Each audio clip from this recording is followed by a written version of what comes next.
go, Rich. Yeah. We did not get the All right. So. Gotta check the streams, Ron. So what are you gonna say? What are you gonna say, Dad? Are you gonna? All right. Well, so here's the thing. So you're just gonna have to sit and chill with us for a while. Yeah. Because in We're the live on order, Facebook. Yeah, you have to say all the names of the. Oh my God. I will put that up if you can.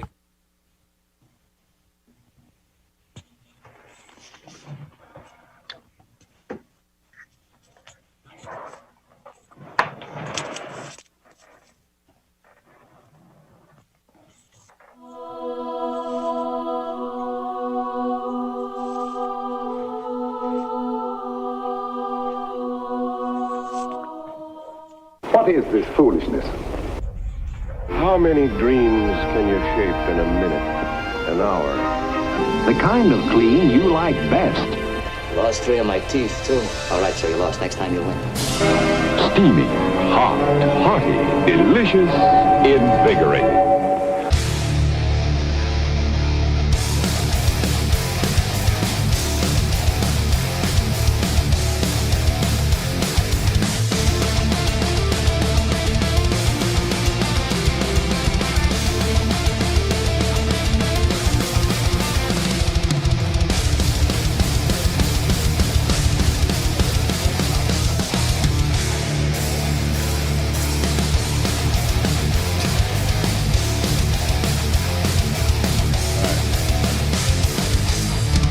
Mike, here it comes.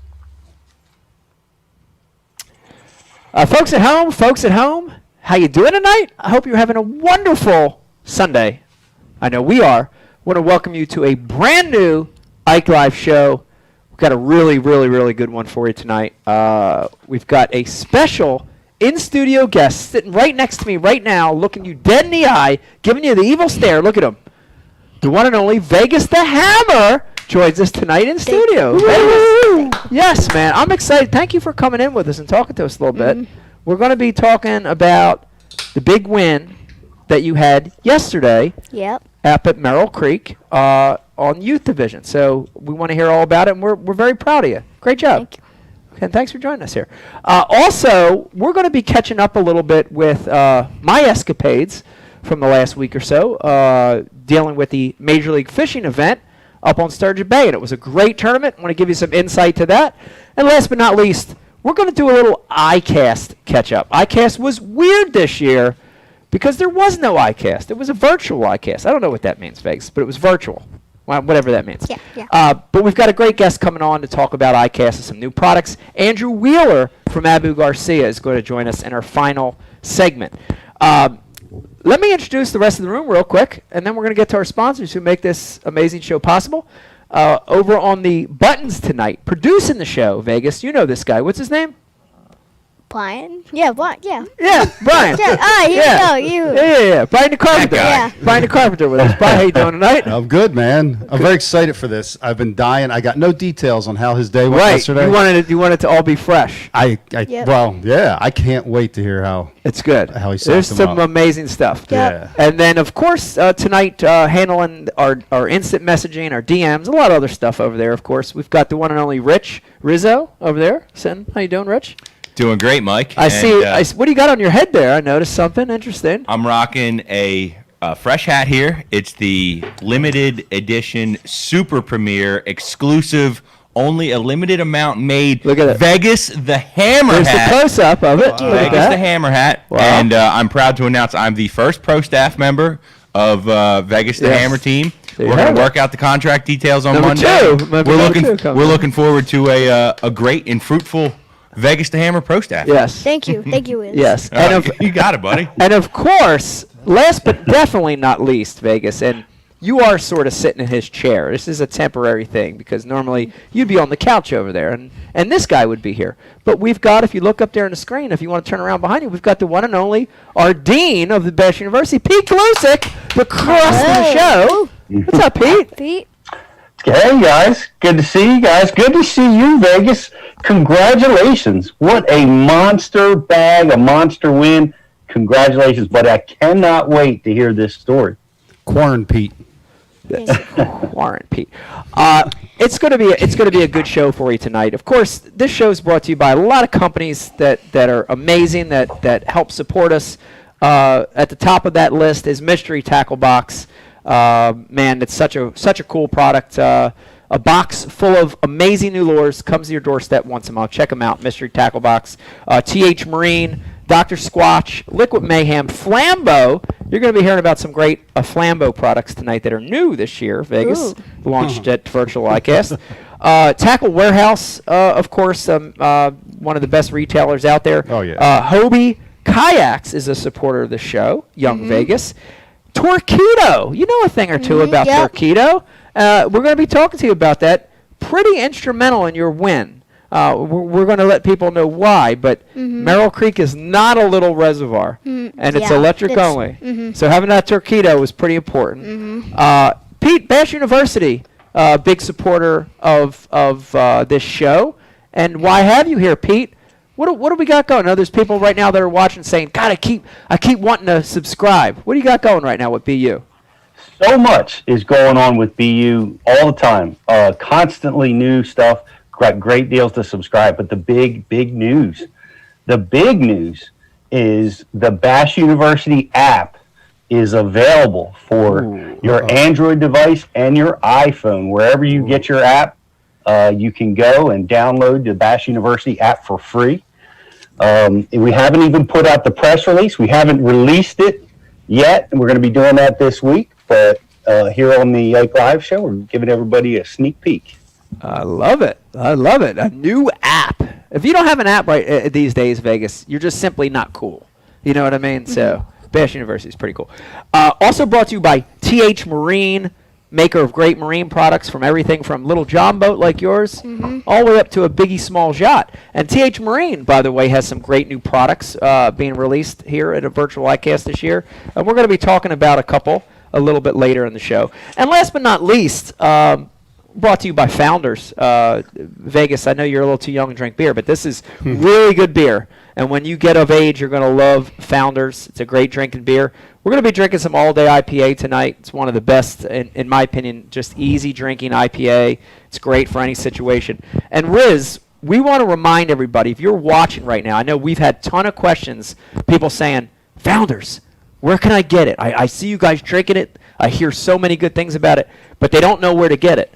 There's an easy way to find out. What's the deal with this, Riz? That's right. We're proud to announce that Founders has launched an app as well in the past year. See that? And what the Founders app does is it lets you know where the locations you can get each flavor of beer are. So if you heard that this one is really good and it sounds like something that you're into, on the Founders app, it'll tell you the closest liquor store to you that sells that beer.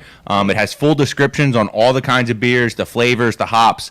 If you're a beer drinker and you like trying new beers and all the flavors that they have to offer, you got to check out the Founders app. It's gonna open your eyes up to some delicious brews. Yes, and of course, all those sponsors we just went over.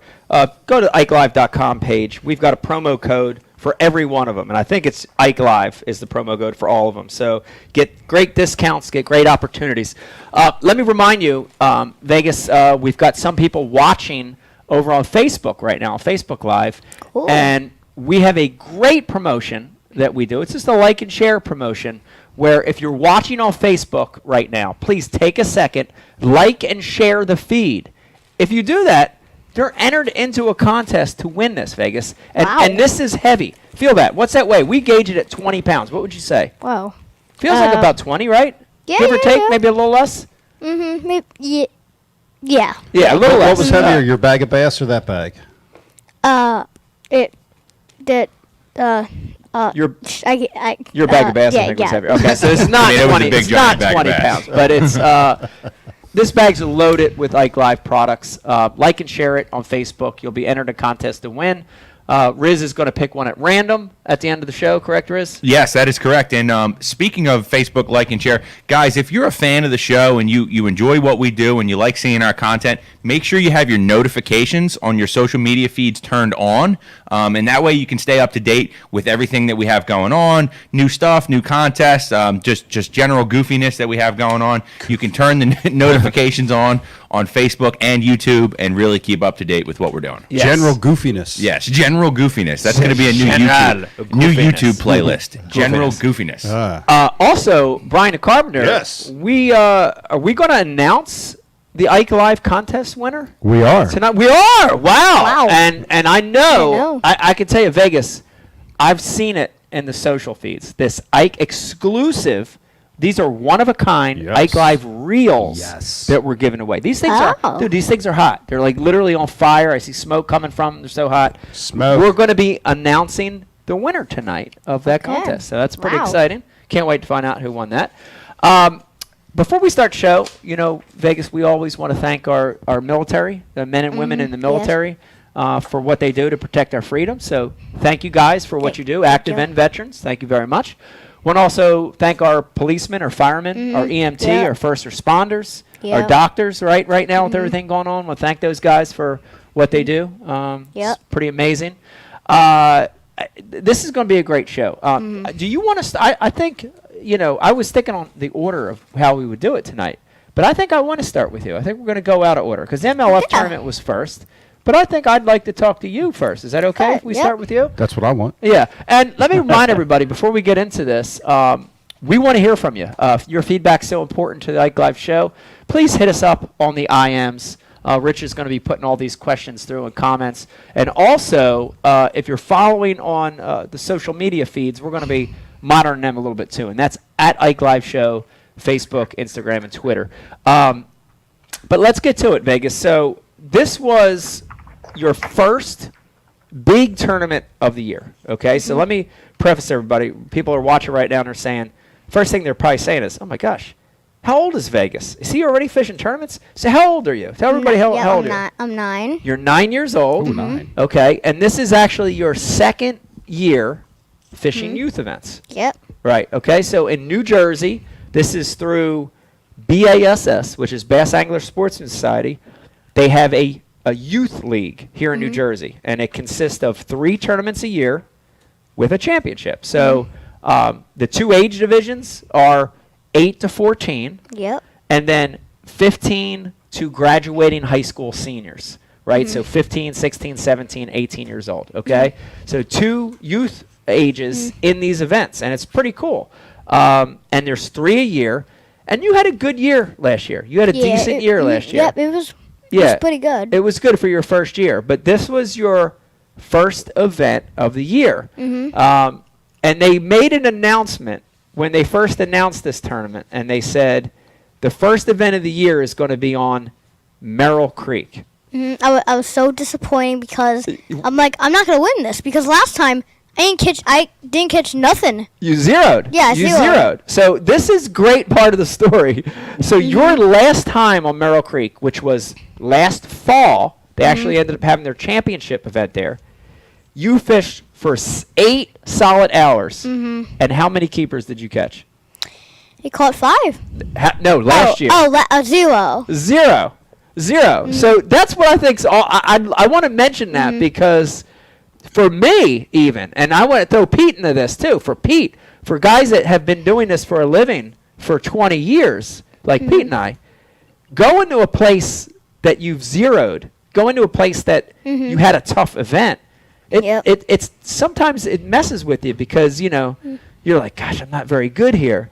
What were you thinking? Were you thinking? Well, when I got there, I was so nervous. I'm not gonna win this on my first tournament. I was gonna be so disappointing, and then I just catch them. And then you just catch it. But you, There you go. Yeah, but I noticed you did relax. And relaxed. And Pete, I got to tell you, I got him up at 3:10 a.m. Oh, We were on the road at 3:20, and he didn't sleep the entire drive up, I couldn't. which is about a 2.5-hour drive. So I know we had butterflies, Yeah. I love it. But That's great. That's great that he has the butterflies. Yeah. Yeah. That means Yes. he has the fire. Yes. That's what that means, yeah. And it was awesome. And what you said is so true. And I'm so proud of you for this, Vegas, because so often when you have a crummy tournament on a body of water, you can mentally, when you get back on that body of water, like for me, it's Lake Oneida. And I keep going back for more suffering, and I keep and but Vegas, after you had a really tough time of it last year, you got your head together and you went out and fished an amazing tournament. That's wonderful. Yeah. And it's hard to do. It's hard because, and my nemesis is Florida, the entire state. I kind of wish it would drift off into the ocean, but I do know that feeling, and I'm very proud of you for getting over your, butterflies. Yep. But when we got in that boat, I saw you got really, really focused. You got really, really focused. So you wanted to, and here's the thing in these terms. Let me let everybody know. The only thing I can do, Pete, is I'm there as like a parent to make sure the safety aspect is there. Mm-hmm. I can turn on the back motor for him, and I can net his fish. And everything else, decision making, culling, change, like the bait change process, like all that stuff, he has to do that. So I'm sitting back watching this, but you made a decision that you wanted to start in an area where you had a good day with your mom when you fished there with your mom. Yep. Like over a year ago, and way back then. You caught I think you had one big smallmouth you caught, and you lost a couple other ones. Mm-hmm. So you knew that's where you wanted to go, right? Was there any question in your mind that's where you wanted to start, or were you thinking about other places, or you knew you wanted to go right there? Well, I was thinking go there or go there. There was 2 whip-lap, or 4 whip-laps. Yeah. Then I'm like, go there or there. Like you wanted to fish rip-rap. You had it in your mind you wanted to fish rip. I had it like you gotta fish the whip-lap, Vegas. Right. And then I'm like, so I'm like, just go to the one you caught them. Yeah. So we went to the one we went to the whip-lap. Yeah. Where we caught all the other ones. Yeah, with your mom. Mm-hmm. And nothing. And nothing that first hour. And this is the amazing thing, Pete. And this is the hardest thing to teach in this sport. If you're watching right now, of course, Pete, we instruct at Bash U nonstop. We're teaching people how to fish. But the hardest thing to teach people how to fish, what to do, is trusting your gut, is decision making, right? And I got to tell this story, Pete. So we get to this area of riprap that he wants to fish, and we make a pass. We go all the way down it. We don't get a bite. And I'm sort of watching that graph, and I'm not seeing much on the graph. Seeing a little bit, not much. I can see his graph up on the front. I'm just watching it. I'm not seeing much. He comes back and makes another pass on it. I think he switched colors. He goes back and makes another pass down this stretch. I think he switched color or maybe a bait. No, he actually switched baits because you picked up the swim bait. Yeah, I remember you picked up the swim bait. Making adjustments. On that third pass, so now we're an hour into the tournament. An hour. Really? We're like 50 minutes if we're not an hour. We 50 drop shot minutes. and Ned rigging? What do we do? Drop shot and Ned rigging and swim baiting. But mainly drop shotting. Okay. Not feeling too good. Not feeling too good. And we get to the end of that riprap, and I look at Vegas and I say, hey, man. Which one? The one? The one. Okay. The main riprap. And I look at Vegas and say, okay, Vegas, just, heads up here. We're an hour in. What do you want to do? Do you want to make a big move? Because there's other options, right? You had in your mind we could go fish grass, we could do other stuff. I said, what do you want to do? Do you want to stay? Do you want to make another pass, or do you want to go? And what did you tell me? I said no, because I've been feeling all these little bites. I'm like, I don't know what this is. Right. I wanted to stay to see so you were what getting is bites this. on a drop shot, but nothing big, right? You were getting small bites. Yeah, I'm getting small things. Right. So you made a decision to stay, and when we made that fourth pass back up, so now we're coming back up, you finally caught your first one. You got your first bite, and it was amazing because I'm sitting in the back, and I watched you getting little bites, and I watched you like wait it out. But then something else happened. You got a bigger bite, or what happened on that first one? Because I was watching. So I'm like, oh, just a little bite. So I start lifting up. I'm like, I'm stuck. So I start like trying to jack it. Yeah. So like it starts like so the weight could come off and I could put another one You on thought it. you might have been like in a little rock or something. Yeah. And then all of a sudden it goes zzz, and I'm like, whoa, what is that? Yes. All right. Now here's where Pete. This is the most unbelievable thing, and Brian the Carpenter I know is going to kill me and beat me right now live. We were not running a GoPro. We were not running a GoPro. No, because No. I was superstitious. Just trust me. I'm with you. Just trust me. No, We would no, have zeroed. it's screw superstition. I know. Oh, come Well, on. I'm It just gives you telling terrible luck.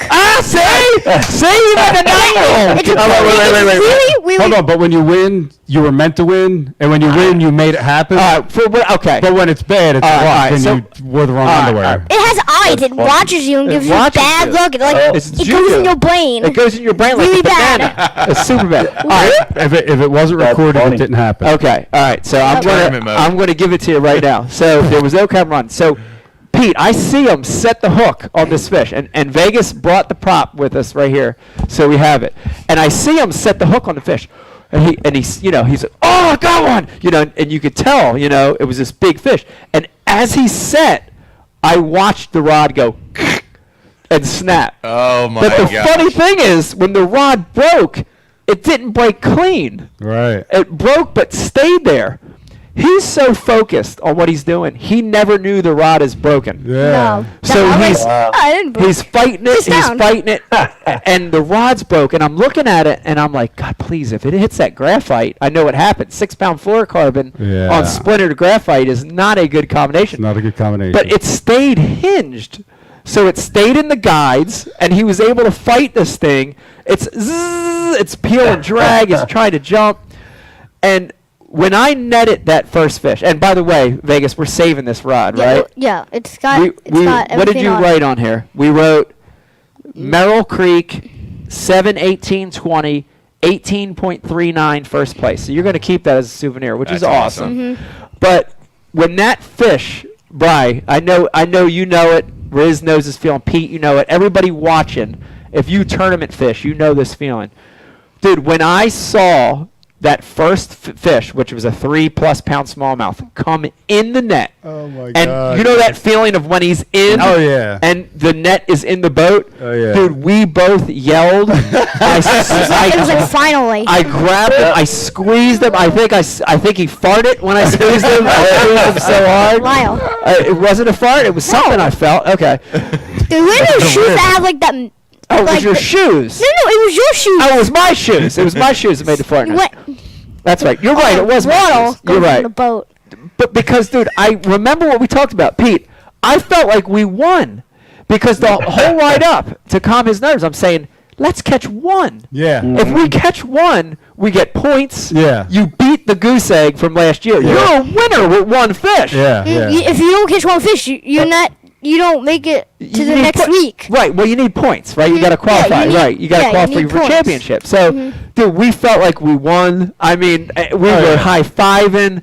I was so out of my mind excited. This is an hour in. This is a little over an hour Wow. in, and we've got a 3-pound smallmouth. I felt like that nothing else could happen the rest of the day could make this day any better. Yeah. Nothing could happen. Was that better. drop shot or net? That was a drop Yep, shot. it was drop shot. It was drop shot. So Let me ask you a question, because when Jake's wrestling and I'm watching him wrestle, I'm more nervous Oh, than yeah. when I used to wrestle. yeah. You know what I mean? I get butterflies but watching him, it's twice as bad. How do you feel? Like, compared to the way you feel during your tournaments? Yeah. Are you more nervous I'm watching more- Vegas? I'm more nervous. I'm nervous because my one job is Well, it was my one.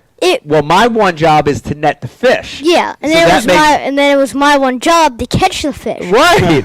Right. Your one job. It's 2-on-2. Vegas, I 2-on-2. think, I think That's your right. job sounds harder. Your job's harder. Because I haven't fished. I haven't caught a smallmouth in like a long year. In Yeah, a since year. last year. So it's really hard to get the fish in because you don't know what the feeling is They're again. crazy, You don't, right? yeah, They're crazy. because you're like, it's like They're nuts. Yeah, they're crazy. really nuts. They're Mhm. crazy. So Pete, I'm nervous. I'm shaking, probably more than he is. And You know, that netting, there's an art to netting fish as well. And I forget because we don't use a net. You know what I mean? Brian's no good at it because he knocked Riz's off at Delaware. But I was frozen. yeah. But I'm very, very nervous. So he gets that first fish in, and we get it in the live well. And I swear, dude, I feel like there's nothing that could happen the rest of the day that could make it any better. And the funny thing is, you know, we regained our composure, and we turned the boat, Pete, right? We turned the boat to make another pass down this. And when we make this turn, Vegas, you keep fishing this drop shot, but I noticed that after you caught that one, I'm watching what you're doing. You started to get a little more dialed in to what to do with that bait, right? Like to how to move it, how to shake it or let it sit longer. Like I started watching you get into it more. And as we're going down on the second pass, of course, we switched rods. We had another rod, so we retired that one. And we have the same bait on. Yep, same bait. Drop shot, okay? And as we go down again, Pete, I'm watching and I see his rod load up again, like get heavy. And all of a sudden he goes, got another one. And I'm like, are you kidding me? I'm like, what the heck? And so I've got the net, I've extended the net, and I'm watching this fish, and I'm waiting to see these acrobatic jumps like what the first one did, right? And I'm watching the line ain't coming up. I'm like, that's funny. That's weird. This fish isn't jumping. He's just bulldog. And I'm like, okay, well, it's fighting different. And as he got it close to the boat, I looked down. It's green. Oh. And it's not brown. No, it's not brown. And fish number 2 is a 4-pound largemouth. Oh my gosh. Oh my gosh. I mean, we put that fish in the boat, Vegas. So now you've got like a 3.5 pounder, 3 something. You've got a 4-pound largemouth within 15 minutes of each other. Oh my God, he was so big. He was my easiest fish too because he just like. Okay, so what's going through your mind now? Because you caught the smallmouth and you alleviated that goose egg. You got that keeper we talked about. But now all of a sudden you catch number 2 and it's a big largemouth. I'm thinking I'm special because I thought only smallmouth rule this place. Right, because it's deep rock, right? It's deep rock. Why the heck is this largemouth there, right? Unless like somebody put it in there the next day, like a scuba diver or something. Yeah. Why would a scuba diver just go in there just like 4 pounds? I don't know, but what I'm trying to understand is in my mind, you know, I don't want to say satisfied, but I was like, I'm happy. I'm happy you caught that smallmouth. But then when you put number 2 in the boat, my mind, all of a sudden, Pete, I go, and you know, like as a tournament fisherman, I start thinking, well, wait a minute. That's 7. If I do my math right, that's 7 pounds. That's right. I'm like, and then And in your mind, that was probably 9. It might have been 9 in my mind. It was actually at 7, but it might have been 9. I might have been big eyeing them. But all of a sudden, we went from, you know, and we were talking about all this, Pete. It was cool because we were flushing all this out. You know, we went from being like, we got our keeper. It's awesome. We got our keeper. Now we're like, we can win this. Oh yeah. You know, and I can remember saying to you, I'm like, refocus, Vegas, because you get caught up in that moment. How hard it is it's because you're excited. You got butterflies, and you start to lose focus. But I'm like, Vegas, we got a chance now. Like, do you remember us talking about that? You know what I'm talking about, Pete. Yeah. Well, what was the winning weight from the last tournament? So the winning weight from the championship event that he fished in the fall, I want to say was 11 or 12 pounds. Okay, for 5. So. You know, with 2 good ones for his age division, right? So the 8 to 14, I'm like, this is going to be top 2 or 3 material right here, you know. But you know, I start saying to you, I'm like, we're 3 away, right? We're 3 away at 9 o'clock. The tournament weighs in at 2:30. We got a long day, you know. Full 8 hours, huh? We got a full 8 hours for these kids. That's awesome. It's awesome. Love that. It's awesome. But But I felt like when that largemouth came in, I felt like it could be one of those It was magic actually, days. It was actually my easiest. Like I was watching him. I was didn't watching. fight as hard as that smallmouth did. No, because I was watching. He was gonna jump. I knew it. I knew it for sure. and then all of a sudden, I thought he just was dead. I thought he was dead. he just stopped. He just stopped. Yeah. Wow. Okay, I'll just reel on the top. So I reel him on the top, and then he gets the net, and I'm like, Yeah. what just happened? So, And he went right in. This is the end. We're gonna win this for sure. I mean, it's giant. I have never seen nothing. He came right in the net. It was the easiest fish of the day. It was like my biggest fish in my life was only a 5-pounder. Not this giant thing. It was like it was amazing. It couldn't even fit in the live well. I'm like, is that the good surprise? Now you're jumping fish, okay? You're jumping fish because you're talking about the second largemouth we caught. But I know what you're talking about. So let's fast forward a little bit. So we catch that second largemouth. Yeah, we catch that. Okay, it calms down a little, Pete. It calms down. Now we go like a full hour without getting a bite. Okay, so we have one smallmouth, one largemouth. We go a full hour.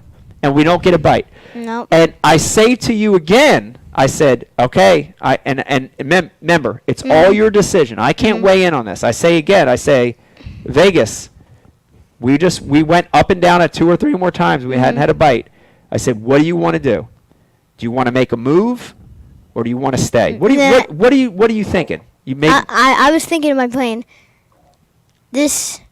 I'm thinking like, is this the deal? Is this not the deal? Because I caught the 2 fish. I'm like, I'm happy. It gave you some confidence. It gave me some confidence. I'm like, but this place gave me confidence. So I don't know if I should leave it or should I stay. But you made a decision to stay. I stayed. I just wanted to see just a couple more minutes to see if I could just catch one more. Yeah. Like just get a little more bites and all that stuff. Yeah. And it worked out. It worked out. It worked out. So after that big lull, Pete, something really interesting happens, and this is everybody watching right now. We're going to get a little bash you on you right now. This is an extremely clear reservoir. It's got 200 feet of water. It's crystal clear. You could see down 10, 11 feet. You could see down. All of a sudden, after that hour of no bites, a little breeze picked up, Pete, and this little wind came up, and it started hitting the face of that riprap. And it was so strange because it was so flat all day, and this little wind picked up. And when that little wind picked up, immediately Vegas catches his third fish, which this is the one I was talking about. This is the one I thought you were talking about the. I got confused. Okay, sorry. which is another giant largemouth. Yes. And this is the fish that Vegas was talking about, that when he set the hook, dude, his rod, I'm looking at his rod, and I said, I'm thinking lake trout. Right? I'm thinking lake trout, because I've caught lake trout there before. I'm thinking big catfish, because it's a different kind of fight. You saying a lake trout? Like, shut up! Shut up! I don't want you to ruin it, because if you say it, it's gonna come true. So don't say it if you don't want it. Yeah. Right. So you're telling me to shut up out there. That's right. First you're trying to jinx it with a GoPro. Right. Now you're jinxing it by calling it a lake trout. So then all of a sudden I catch my eye, and this is what Vegas was talking about. He gets to the top, Pete, and I can see it. And it's the most god-awful giant largemouth. It looks like a 10-pounder out there to me. If it was a smallmouth, it would have been like 2 pounds. How far it was out there? If it was a smallmouth. Right, but this was a largemouth, and it was a giant. And once he got to the top, he did sort of die, and he came right in the net without much of a fight. Like I was saying when we went there, he just stopped.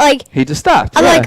I'm like, oh no, here comes the jump. I didn't want him to do it, because if he goes backwards, it's gonna pull and the line might break. It might, right?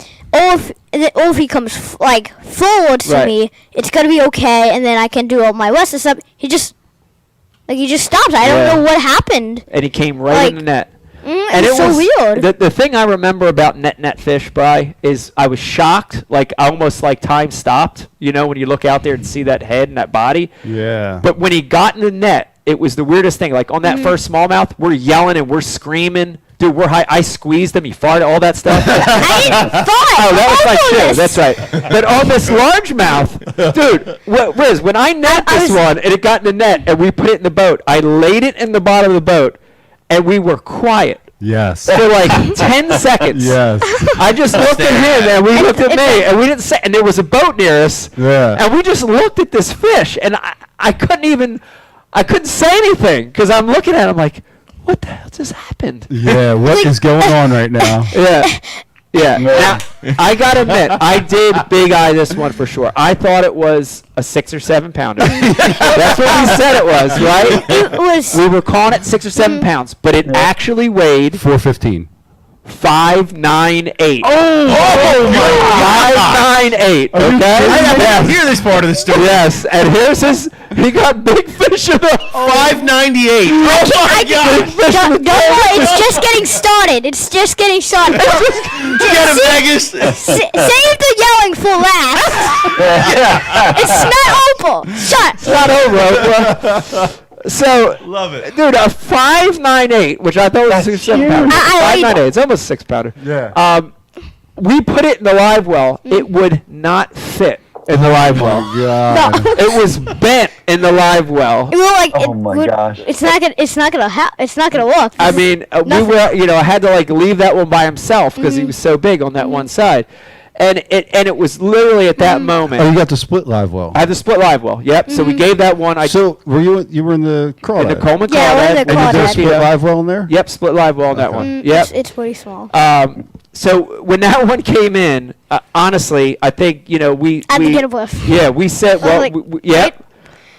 Yep. Okay, Remember, let's go. I told you to breathe. We were drinking water. Please. We took a little Okay, let's do break that. after that one, like a 5-minute break to recover mentally. I was for sure I was gonna win this. I'm like, there's no way somebody's Right, gonna but catch listen to me. one like this. Right. And that's the moment when we changed our attitude from we got our keeper to we can catch 5, we can win to we want. You felt like you won at Yeah, that point. I felt like I win because I have never caught like. You on never such caught a one field. that big in a tournament ever. And Yeah. I never felt like. I actually kind of wanted to fight, but Right. it didn't. Like I wanted to fight, but I didn't want to Yeah. fight because I wanted to catch it. But Right. Yeah, you Yeah. wanted that one in the box, dog. yeah, That's where you wanted that one. I laid down. I'm like, Yeah. I want to win. Yep. All right, this is done. Yeah. Woo, So done. that fish was in the boat. And that was incredible. And then we made a pass back up again. So that we're just going back and Yeah, forth. We're going back and forth, back and forth. And then number 4, I just want to tell everybody, when it's your day, you've heard me tell this on the show, Pete, we've talked about it for 100 years. When it's your day, it's your day. When it's like getting struck by Yep. lightning, you can't stop it. He's reeling the drop shot in. Pete. Oh no. He's reeling the yeah. drop shot in, Good. and a 2-pounder eats it as he's reeling the drop shot in, and we. bonus. Dude, he eats Smallmouth? it. Smallmouth. Yeah. He's reeling it in. It eats it. He sets the hook. Got one. He shoots. The fish shoots straight up, and I'm sitting there. I grab the net. I'm sitting there, and it jumps eye level with me, and it's going left to right. So I'm watching him just go. Flying fish. I'm like, oh my god! I believe. And just go, Bye. I believe I could touch the sky. Yeah, he's and that fish comes in the boat, and there's 4, and it's just a 2-pounder, right? Yeah, well, But- I was like, what? Yeah. And I'm like, oh wait, not just 2-pounder. Yeah. I'm like, And so it it- was cool, but it Yeah. went to a 2-pounder. Like, Right, but it's a keeper. Yeah, it's- and he's it's in a the keeper. well. Mhm. He's in the well, and I think at that point, Vegas, if I can remember correctly, we had like I want to say 3 hours left. we had. We had 3 hours Well, left to catch one yeah, I more think- keeper. Remember? Now I do want to rat you out a little bit on this. Okay? Yeah. I want to rat you out, and this is where it started to get really But bad. let me tell you though. Hold on. I want to explain it, and I want to hear what you have to think about it, because there's other kids watching tonight, and I want to flush this out.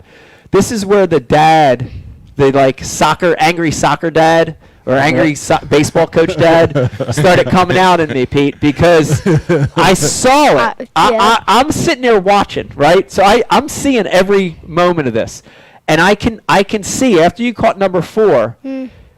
you like just relaxed. Like you got out of the zone. Oh, I was out of the zone. I just know. couldn't do it. I couldn't because do you're it. happy. You already in your mind you're thinking, I got it won, right? But I was like, I kicked into like, and I didn't want to be mean. I'm just trying to teach you.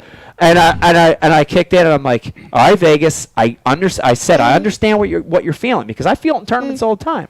But I'm like, in tournament fishing, you cannot get satisfied. It's such a hard thing to teach because I don't want you to be like that in your life. Like you know what I mean? I don't want you to be not satisfied in your normal life.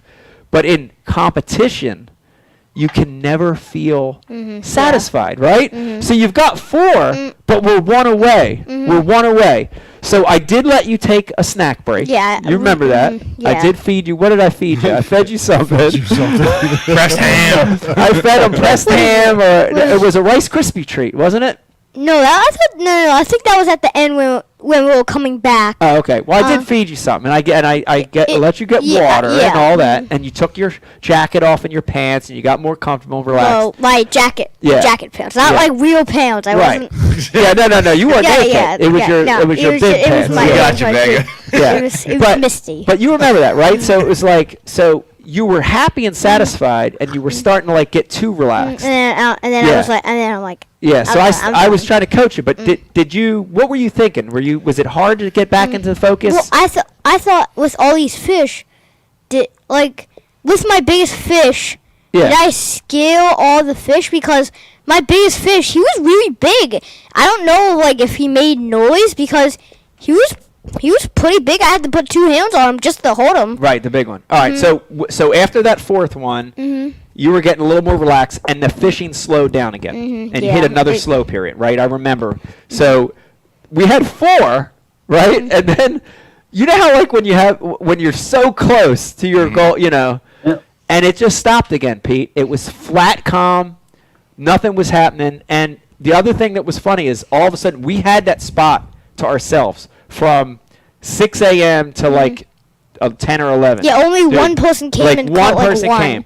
But during the slow period, I see people are starting to move around. Yeah, because you guys are yelling. No, we weren't yelling. It wasn't because I think, but in my mind, they were too far away. They were coming close. There's no such thing as too far away when Mike yells. right? No, they were like at the other. They were on echo here. Yeah. Echo. Nope. No echo. But what I thought when I started seeing a lot of people move around is I said, man, this might be tough. Right. Because when dudes started leaving that grass bed, the big grass point, the main flat, yeah. at like 10, 11 o'clock, I'm like, it's a tough day, right? Yeah, it's things not on, things are tough. Yep. And at that point, we had committed to staying. There was there was no other question in your mind. You're like, Dad, you said we're staying the rest of the day. So we knew we were staying. Nice. And then it was just a matter of catching one more keeper. And then you tell me if you wanted me to use that little. What's that? The. Yeah, well, you're talking about the bait. Now I want you to talk about me to this. use that other bait? I'm like, no, because if I use that for 15 minutes, I would waste my time. And this is so if you have a bait and you're catching them on it really slowly, don't go to another bait. Right. Don't. Even if you really want to, don't, because it's not going to work. You're just going to waste your time, and you're not going to do it. Dude, I give you credit for 2 big decisions during the course of the day. One is to stay. Yep. You in your heart, you never wanted to leave, and you committed to that drop shot. Once you caught those first couple, because throughout the day, I'm like, there's other rods here, Vegas. I'm just saying, if you want to grab the Ned or whatever. Right. But you stuck with it, and it was your confidence level, right? And you just had a lot of confidence in it. And then I'm done. I have my rod in the water. I'm not messing with it. And then all of a sudden, I just feel it. I'm like, it's a little one. And then, no, it's a full pounder. And I got it. I'm so happy. I'm not focused, and I'm like, wait a minute, I still have him. So and then I'm reeling it. I'm reeling it because he's going away. That he's coming towards me and not. So I'm just reeling it. Yeah. And then all of a sudden, he comes towards me. I'm like, yes, he's coming towards me. And then he goes, zoop. He goes way in the boat and goes, snaps. Breaks the line off. Yeah. Oh. And then Smallmouth? Yeah. Smallmouth. I'm so sad, and I'm like, wait a minute, what was I doing? Yeah. I was just I was just setting it out there. So I did it again. I just put it out there. I did it, and then I got it right to my boat, and all of a sudden, it was like, it's tiny bites again. I'm like, it's tiny. Wait, and then I'm like, wait, no, Vegas. don't think of that, no. Vegas, rewind what you just said right there, because you recognized something. It's the hardest thing in the world to teach. You realized what you were doing to create because usually, the bite. Yeah, and what was that? What were you? What different clicked in your head that said, okay, I just did something different, and I got a bite. What was that? Not moving it. Yeah, it was not moving because stick. Because if you were doing it right, you would be like, wait a couple minutes, pull up, wait a couple minutes. I was like, I can't do this anymore. I'm just leaving it out there. I don't even know I have my rod, and then I just see it go like, and then that fish comes and he breaks off and all that stuff. But you duplicated it. You did that same thing. Yeah, and then I'm thinking, but why? Why did he bite it? Yeah. Just laying it. And I learned this a little, like, maybe a month ago, that me and my dad were on Palatine here. He was using a Cinco, I think. So and then one comes up and tries to eat it. He just waits. Like, he doesn't do anything. He just puts it down. And then he gets it. And I'm thinking here on Palatine, how did he do that? If he just, like, let it sit on the bottom. And I'm thinking, it was because it sat down trying to hide, and the bass knew. The bass knew it. The bass knew it was trying to hide. Mic drop. Done. Mic drop. Drop the mic. Oh my God! Can we cut some of this for Bass U? Dude, this is goodness gracious. I mean, this is really good stuff. I gotta tell you, the one thing fishing around kids, Pete, is they do simplify things in such a beautiful way. You know, like I've heard Vegas talk in these terms before, but that's so amazing. And like, you know, it happens to all of us. Like, you remember we fished on the Upper Susquehanna last year, and the water was like piss dirty, and we're all using like these dark black or bright chartreuse. Oh yeah. And you go to this light bait. Yeah. And you start catching them. Like, why? Well, the water's dirty. All the fish turn light. And it's like, yeah. And it's so simple. Everything's it's cold. Everything's It's wintertime. paled out. Everything's pale. And it makes a lot of sense. It's something like that. It makes a lot of sense. But when it's just sitting there, the bait's acting like a real forage. It's trying to hide, or it's, you know, lethargic, easy meal. Yeah, it makes sense. My brain was like, stop. Go back. Go back a month ago. Go back a month ago. What happened there? Yeah. I'm like, I got it. Yeah. So go back to what happened on Malaga. I cast it back out Malaga. there. Oh, yeah. Yeah. Oh, well, I'm saying it wrong. So I cast it back out there, and then it's right here on my boat. I'm like, I'm not gonna catch it. So I just leave it. Waste my time. Like, it's not gonna work, but I'm gonna do it anyways. And all of a sudden, it bites again. It goes. Yeah. It was like, so pretend this is actually how big my boat is. The tail, and then the line might would be bigger. Yeah, the line would be right here, and then it starts going. Yeah. I'm like, why was one there right there near like my boat? Yeah. And I'm thinking, because it's under my boat. That made way more sense. Yeah. And then I'm like, focus on the fish. So I remember what I did last time. I was reeling it too fast. I'm doing all that stuff. So I'm patient. I'm just like. This one you took your time. I watched you. Yeah. I The drag got loose. So every time he pulled, he kept pulling it. So he pulled. To give and take. Yeah. And then I took some. Like it. He takes some. You take some. He takes some. Yeah. It took a while, and then I'm like. Yeah. Yeah. Finally got him in. So we're like. It felt good though, right? You got number 5 in the boat, and it was a good one. It was like a 3-pounder. Oh. It wasn't 4. It was like a 3-pounder. Okay. Yeah. So I get my 3-pounder. Oh. It was a decent sized one. Yeah, you got a limit. It was a 3 full. But then I'm like, okay, I'm feeling like something's wrong. And then I'm like, how many? I have 5 fish, right? And I'm like, I have a 7-pounder. I have a 7-pounder, which was a 5.9. And I have a decent. I have the one I just caught, and then I have another full 4 pounder. 4 pound largemouth. And I'm like, what am I missing? And then I know that's only full.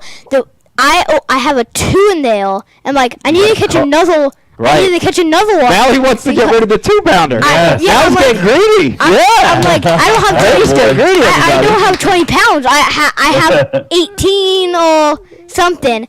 So I'm like, I need to catch another one. So I do the same thing. Dead sticking again. Yeah.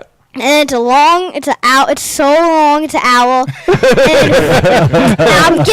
So I cast it, with wow. I'm getting all these little bites. I'm like, these are actually little bites because the smallmouth bited it like minnows.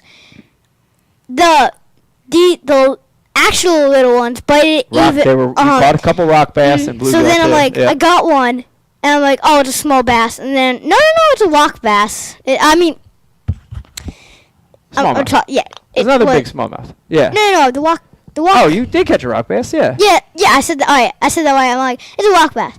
So I'm like, I'm just gonna keep. Now that I know that rock bass was there, the rock bass are moving in. So I start fishing away from the rocks. I cast out. Yeah. And then I reel that one back in. I cast one more time out, and I'm like, I'm actually gonna move this time.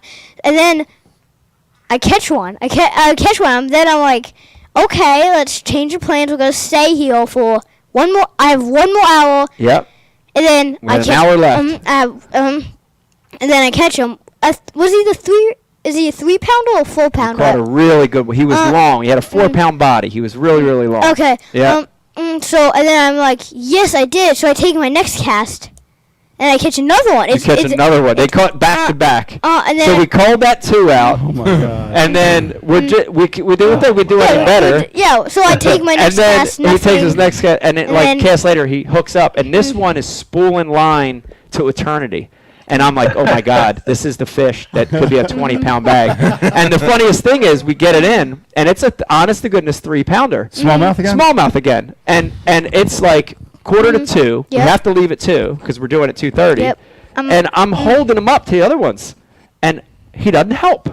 He's a big 3 pounder, but he's not as big as the other ones. So we had to let that one go. I'm like, but I'm like, so long, buddy. It was a good fight. Yeah. Now go do that. Then go do it again. Yeah. All right. Now here's what I know. There's a lot of people watching. We're gonna go to Riz for IMs in a second, but before we do that, look at the camera, and I want you to tell us about the bait you were using, the hook, the weight, all that, and how you were fishing it. You were explaining the dead stick a little, but what was the bait? Tell us a little bit about the bait. The bait. It was Berkeley Max scent. It was the Berkeley Max scent. You just it's so good for using it when you're just when you're not going to move it. It's really good when you're not gonna move it. When you're dead sticking, right? Yeah. Because all that smell that's coming off of it. Yep. And what was the color? I know the color, but describe it to people. What it looked like. It was white. It was like this brownish. Brown back with white on the bottom. White on the bottom. Yep. And so it was Berkeley Powerbait Max scent. It wasn't the flatworm. It was the flat nose minnow. Which has a forked tail, which looks a lot like an alewife herring. It looks a lot like a herring. Yeah. You know. You had it on a number 1 hook, number 1 drop shot hook. It was VMC hook. You had, I want to say it was about 14 inches a leader, and you were using a 3/16 ounce VMC drop shot weight. We actually ran out of them. Oh. We were breaking off a lot. We break off a lot in the rocks, or we'd lose the weight a lot. There was a lot of rocks there. We would get caught a lot. At the end of the day, I went in his box, and I noticed that he was out of that size, so I was taking the quarters, and I was trying to nip him, but it's tungsten. And I'm like, I can't wait. And we nipped a couple down, but we made it through. Okay. And then we're out of those baits. So I'm like, so you'll pick a getting new low bait. on the baits. And I say, and then I look back. I'm like, oh, you're picking a new bait. He's like, and then you say, we're out of those baits. I'm like, what about that one? And then we use that one, and then we catch Do we catch another one, or do we just? Nah, it was all on that same bait. Yeah. It was the same. I got a lot of more bites though. Yeah. But they're Yeah. And then, so we go back where I caught that my big one, and then I look down, I'm like, it's something floating down there. But I'm like, wait a minute, it's something humongous. Oh, this is awesome. It was something humongous, just underwater, just going, and I'm like, it was so scary at first. It was like, what is down there? Coolest thing what is ever. down there going? It just keeps going. So You I were just seeing saw. it on visually or on the Visually. graph? Yeah, Dude, I don't. Vegas I'm is freaking out. He goes, Dad, oh my God, what is that? And dude, I swear, I looked down, Pete, a ball of herring as big as the crawdad swam underneath of the crawdad. It was the scariest thing because I'm like, what's under? Like I'm thinking like, did some like Is it a that monster? is it a boat underwater still going? Is it still going? Right. Is this? Right. It was Is it a crazy. crawdad underwater still Right. moving with its motor? Right. I'm so scared because I don't know what's It was like. bait, yeah. It was- and that's and why then- they were up there. That's part of the reason. And then I'm like, yeah. oh, yeah. no, it's just bait. And then I'm like, it's probably because that big fish I caught. They'll probably Running like, from them. yeah, they were probably wanting, but I think they thought like, where did he go? Did he? Oh, give they up? felt safe because the big one was gone. Uh-huh. I see. So so then they start going where they want to. They start. Right. So Right. now we can see them because Right. they're not hiding no more. Right. Well, Vegas, it was unbelievable performance. Honestly, we're going to take some questions here from IMs, but I got to tell you, I know I told you this.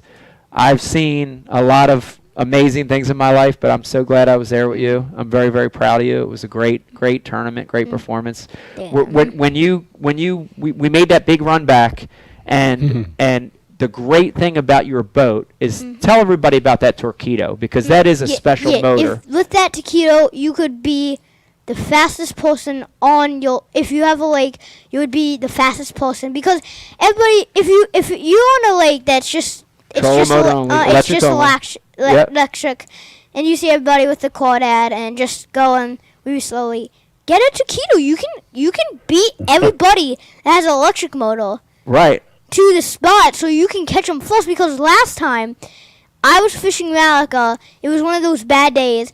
I get there before anybody and I catch like a giant pickerel. Like Yeah. it Huge. was and I'm thinking this is because I got there when this came, like when it came. Right. So it's gonna get The speed. The speed. And it was important because it allowed us to make a big run and it allowed us to fish to the very end and make it back to weighing on time, right? You know, we left at 2 and we made it back we had 10 minutes to spare. We made it back at 20 after 2. So Torpedo was super important too for you.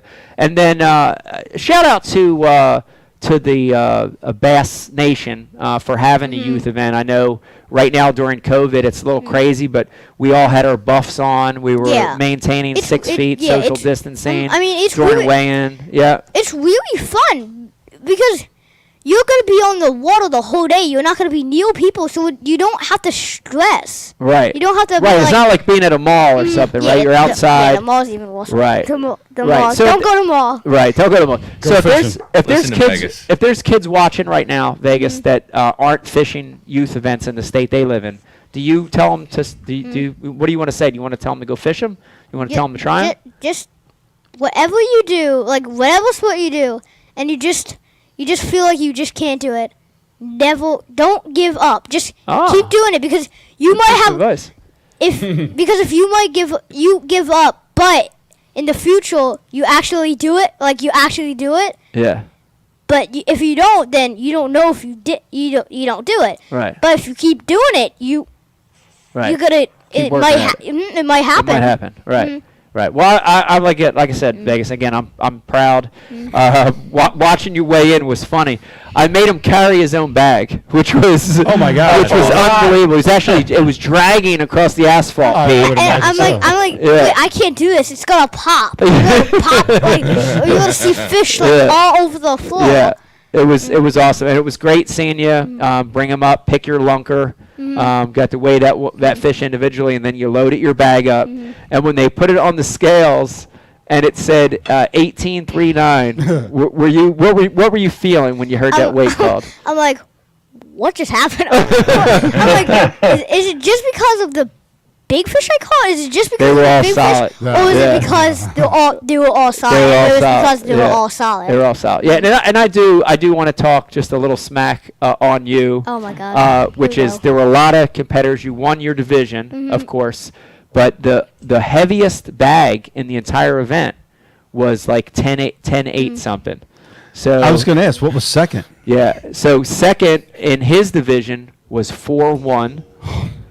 Second and first in You had that in the one fish. first in the high school division was 10-8 Yeah, I think he had two. with 4. Wow. Yeah, he had two Man. fish. He came in. He had the same. It was the same. Like he got Lunkel because he caught a. In the high school division, Yeah. he had Yeah. a big one in that bag. and yeah. then he got the same. Like they were, Yeah, in high school division. But I was very, very proud of you, Vegas. I think you did a great That's job. ridiculous. You did a great job. I know you want to, and we're gonna go to IMs here in a second. But I know you had a request today for everybody watching if they're interested. What do you got here, Vegas? So I think a lot of people know, but if you don't know, I'm selling my own Vegas the Hamel hats. If you, Yeah. Riz is wearing it right Yeah, now. Riz is wearing it. All I'm right, wearing so it, I'm wearing and it, these and are Brian.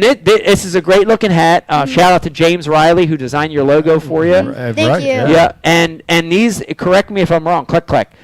These are going to be available on your Instagram account. We're going to have a link on there. yeah. So everybody's watching right now and they want to cop a Vegas the Hammer hat, they can go to, what's your Instagram page? It's Vegas the Hammer, Yeah, right? Vegas the Hamel. Okay, so go to Vegas the Hammer on Instagram and you're going to be selling these hats.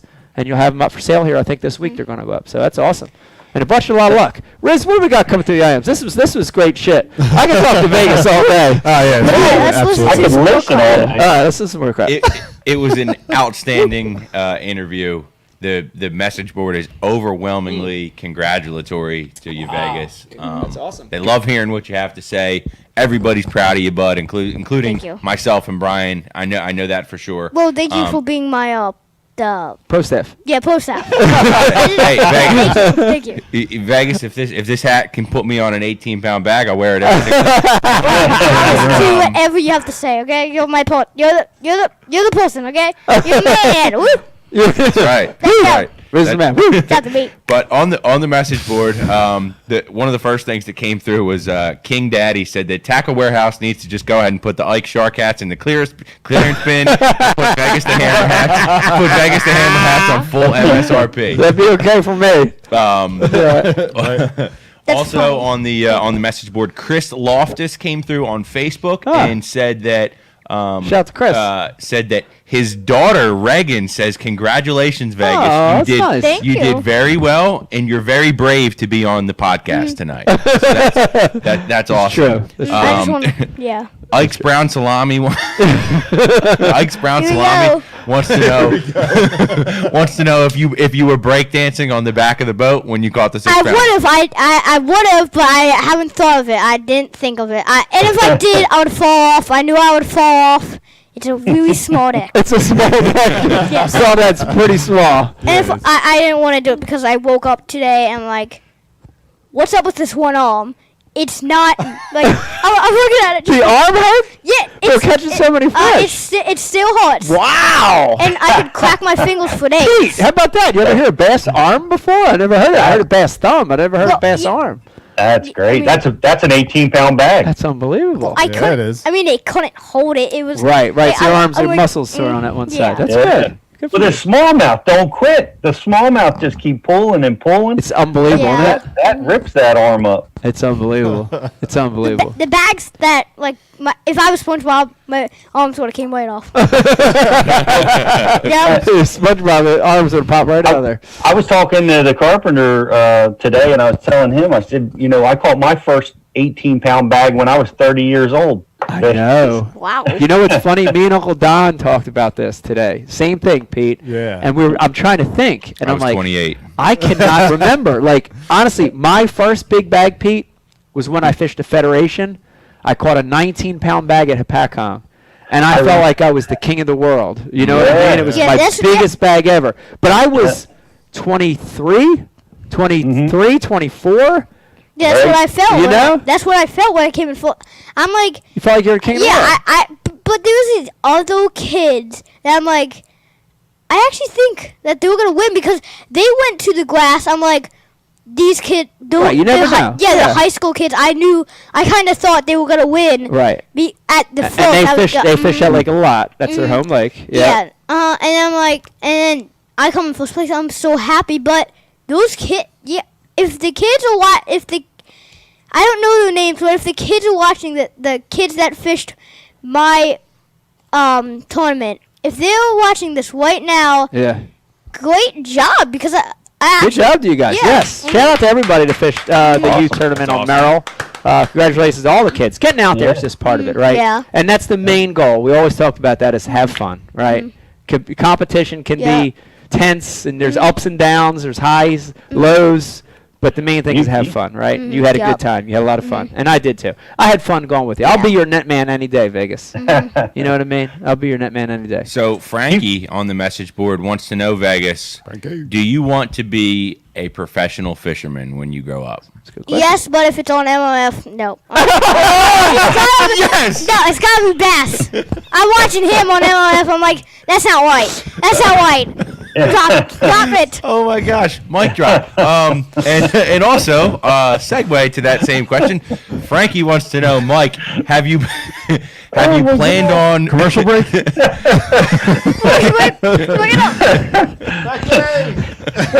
Damon, save us. What was the second question? The second question was, Mike, have you drawn up the plans yet to do an addition to the garage to fit 2 trucks and bass boats? That's a great question. The interesting thing is, Vegas, you're always pressuring me for more space in that shop. You constantly giving me pressure about more space. So, but because it's every time I hit the side of the thing, I'm like, it's because you're hitting the wall. It's because of the you need more space. Yeah. I'm like, can we just get rid of the lawnmower? I mean, we don't. The lawnmower's in there, right? Let's get rid of the lawnmower. We don't need a lawnmower. Who needs a lawnmower? Let's get rid of that piece. Get goats. What about we have this bench? We have this bench, like, where you. Yeah. Why can't we put it where you? Let's do that. Let's get rid of it. Yeah. Do that a couple of days. All right. So we'll put the lawnmower. We'll move the lawnmower out of the shop. And that'll give you more room. We'll get you a little workbench over there. You have a little more room to work. Yeah. Is that good? King Daddy says that Vegas, you just won the internet today. I like eBay. I like Wi-Fi, but there's no. I am giving the show up. Maybe Vegas runs that Jim Jones bass. He might. Gino Bernanimo wants to know, Vegas, has Bass given you the call yet to sign tonight? No, but I have dreams about that. You do? Be signed by Bass. Wow. Oh, let's see. Anybody calling yet? I don't see anything yet. That's awesome. Man, I have a question for Vegas. Pete's got a question for you, Vegas. I just got. It's kind of it's about what you said when you lost that fish. And that's the hardest thing to overcome. Yeah. What was it like at that time? Like you did, I've got to compliment you. You did the greatest thing that you could ever do when that happens is you focus on what you did to get that bite. Yep. There you go. But what were you feeling? Were you mad? Were you sad? Did you want to cry? Did you want to break your rod? Or it was like all of a sudden he came to me. I'm like, what do I want to do? Oh, I was saying, what happened there? Like, I'm actually feeling good. I'm not feeling bad. See, I'm feeling really good. Yeah. See, this is Pete. I got to tell you, this is the main difference, and this is where. Listen, look at me, and I'm serious. I've told you this before. I want you do in life what you want to do. I want you to be happy. Yeah. But if you end up fishing professionally or guiding or in this sport, the one thing that you have that I'm so glad you didn't get from me is you have that ability to shake it off really easy. And I noticed that. He's always had that, Pete. Yeah. I don't have that. Like, I would have been crushed. I would have probably crumpled up, especially at his age. And I watched him shrug it off and go and catch another one, another great fish. And I don't lose that. You know what I mean? Like I actually didn't understand. Pete, I actually didn't understand Yeah. what happened there. Yeah. I'm so confused. I'm like, huh? Yeah. Like it's like if somebody hit me with a paper plate. Like, A paper plate. paper plate. Be like, Yeah. that ain't hurt. Right. Right. What happened there? Right. I'm sure there was a glass one up here. Right. I gotta make less than glass. Pick the middle one. Yeah. Yeah. I got to make a comparison. This is a bold comparison. I fished 100 years ago with Kevin Van Dam, and in a tournament down on Lake Eufaula, he had a 10+ pound bass. Wow. Right to the boat, and I was there trying to help him land it, and it was beyond my reach. It was probably 5 feet down, but I could see the fish, and it was the biggest fish I've ever seen in my life. And the fish made a run, and he brought him back up. And he said, "Pete, I'm bringing this fish back up." And about that moment, his crankbait came whizzing by my head as the 10-pounder came off, and he lost it.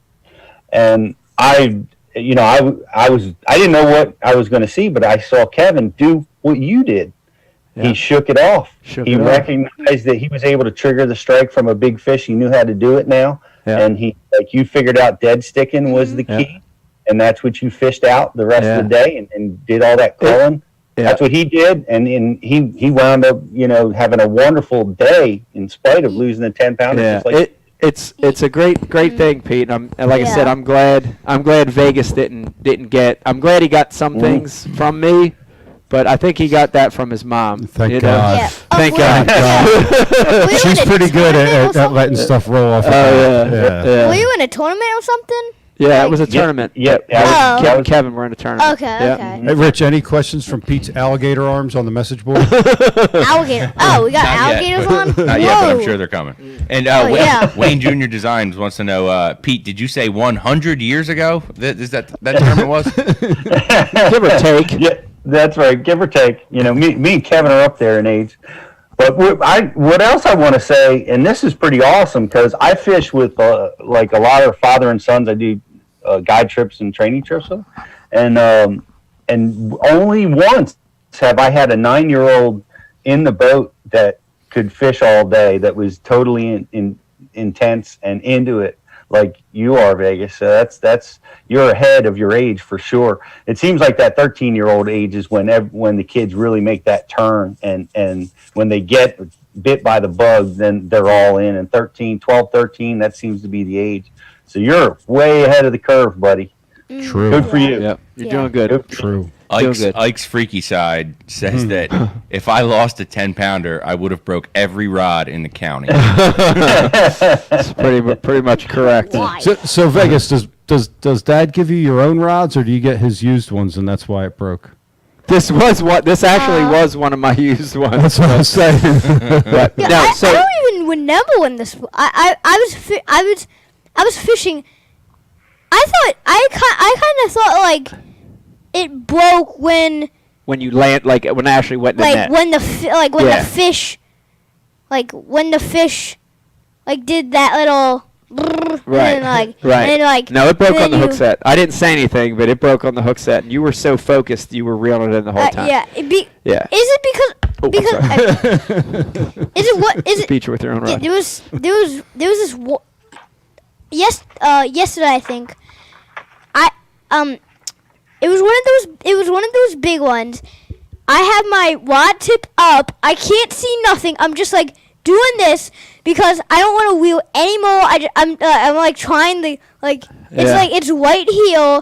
There's just a little too much slack out, but I'm thinking that you could reach it, so I can't see nothing. I'm like trying to even bend back, but I know if I do that, I would fall. Yeah. So and then it was over. I'm like, phew. It's in the net. Yeah. Yeah. So Vegas has a combination of some of my old combos, but shout out to Abu Garcia. We're going to have Andrew Wheeler on a little bit later in the show. Abu has supplied him with a few combos, and he's using the Revo X combo, which is phenomenal. If anybody's watching, I think it's a $99 spinning reel. It's phenomenal. That's the reels he has on all his spinning rods. Whoa.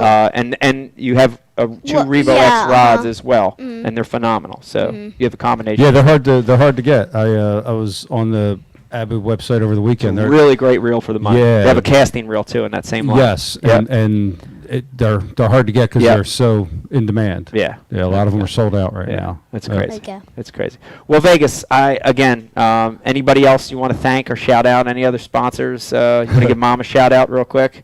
I know. I want to give my grandparents, if they're watching. Yep. Uncle Don and Grandma? Mhm. Yeah. Yep. They were there for me. I was so nervous. Anybody there was at going to weigh-in. be there. I heard I your was, mom in the I background. was actually a little happy that they were there. Thank they were you. there. That's Yes. great. Yeah, Awesome. we got the FaceTime with your mom and your sister. Your sister Stella, who got to watch it, and I think she was in the pool. I hold on. yeah, I she don't was. think- Yeah, she was in the pool, and Mommy was in the back. Yeah, so it was a great experience. So yeah. we'll see what's going to happen. We have 2 more events scheduled, but unfortunately, they made the announcement at the weigh-in that the next 2 locations have closed their ramps. Yeah. Which include Assunpink and Round Valley. I guess officially came out and said that they're closed. That they've reclosed their ramps. Yeah. Because of think, the spike in COVID. Which makes no So, sense. makes no sense, but regardless, so we're keeping our fingers crossed. We get a couple more events at Vegas this year. We got 2 more left, so hopefully they can find some places. We have some Thursday night we can fish. We got some Thursday nighters we Yeah. can fish. You We guys need, in this week? we need revenge. So you have I have a soccer. he has a soccer game this Yeah, I have week, a but soccer next game. week is Malaga again, and we can have revenge there and try to. No future in soccer, bro. Yeah. Here's the thing, though. Here's the thing. We've There's no future in Vegas. Yeah, Hey, Dave. I'm like first place in my soccer league. Oh. I'm really good at it. Yeah, That's he is good. good. soccer. He's All right, I he's got you. really good. Okay. Yeah, but can I Superficial. tell you something, Vegas? Yeah. We've struggled in our Thursday nighters so far this year. We Well, I fished think 2, and we've stunk. Well, I don't know why, Yeah. but it's like every day. It's odd because Yeah. like it's like odds and evens. It's windy. Yeah. It's not Right. windy. Not, yeah. So it's like odds Well, and evens. here's the thing. 1, 2, We made a 3. couple things. So next Thursday nighter we fish. We're not going to practice. There's no practice. We're just going to show That, up. yeah. And the other thing is the last 2 Thursday nighters, I was in the front of the boat, and you were the back seater. This next one we fish, I'm giving you total control, and I'm just sitting in the back throwing a damn Senko the whole time. I've already come to this conclusion, Pete. You can do whatever you want, Vegas. I'm taking the reins, and I'm going to have one rod with a spinning rod with a Senko. I'm just going to bomb it out of the back of the boat and just sit there. Yep. That's all I'm going to do the next Thursday nighter. Yeah. Momentum Watch you is do whatever key. you want to do. Man, what a great interview. I want to thank you for coming on the show here Yes. in this first segment. Vegas the Hammer, everybody. Thank you. Here, and congrats Well again. Very excited. One more time, Vegas, where can they get the hat, the Vegas hat? My Instagram Vegas. It is. Well, if you want to know, it's actually Vegas the Hammer. Like all Right. you have to type in is Vegas the Hammer, and you get my Instagram page. Yeah, you get Yep. my page. Yeah, okay. That's awesome. Yeah, it wasn't a joke. That There you was, have it. That was for real. All right, there you have it. All right. Want to thank everybody for tuning in. We're going to take a break here, Brian, Sounds in a good. second. And when we come back, we're going to do a little catch up with MLF. Yeah. And talk about a couple other things, Pete. We're going to get a little caught up on what's going on. Yeah. And then I'm excited to get Andrew Wheeler on the phone from Abu Garcia. We're going to talk a little bit about virtual iCast. We're going to talk about some new product Yes. Andrew has. And we had a Best of Show winner this year from Abu Garcia. We're going to talk a little bit about that. Great new combo. That's right. And a couple more things. We're announcing the winner tonight of the Ike Live Reel. Yes, very special. Right. Super It's not too late to enter, guys. You can still That's right. you can still hit the link is in the bio of our Instagram page. I've shared it on both chat boards. Hit up that link. You can. It's super easy. You go to the website, follow the instructions. It's a few clicks, and you get entered into win the You get entered in to win the contest, and that includes an Ike Live gift bag, a signed Mike Iaconelli hat, Iaconelli. and a Abu Garcia custom Ike Live wrapped reel. Thanks Wow, to- One of a kind, Oh bro. my god. Yeah. And does this cost money or is this free? Well, if you win the contest, you get it for free. Oh my! Dude, We're as just gonna soon send as it to soon 'em. as we take this, I thought that was like if you won it, you could get these, and like you have to pay for it. No, I thought it was like enter the contest. I didn't know it was a contest. do you need to run down as soon as we're done the segment? Run down and go get Mom and have her enter you in this thing. I mean, there's still time left. No, that's not happening. All right. We got good luck in here. All right, listen, hang in there with us. When we come back, we got more Ike Live. Hang in there with us. We'll be right back. Congratulations, 4.5-inch Vegas. drop shot worm, Bama bug. Finesse jig, PB&J, give me something hard. Hey, KVD here. Now, I didn't always know this much about fishing. 4-aught EWG worm hook. In fact, there was a time when I couldn't tell the difference between a jerkbait and a stickbait. But then I signed up for Mystery Tackle Box, the original monthly tackle subscription. And now I know more about fishing than I do about calculus. And he knows a lot about calculus. Plus, I get amazing extras like free fishing magazines. October 2016. Featured article, 4 places to throw a frog. Exclusive decals. Zombie bass. And how-to videos for all the great baits I receive. How to tune a crankbait. Is that underwater footage I smell? I got goosebumps. So if you're looking to develop enhanced fishing abilities like me, or you just like getting new tackle every month, go to mysterytacklebox.com and get your box today.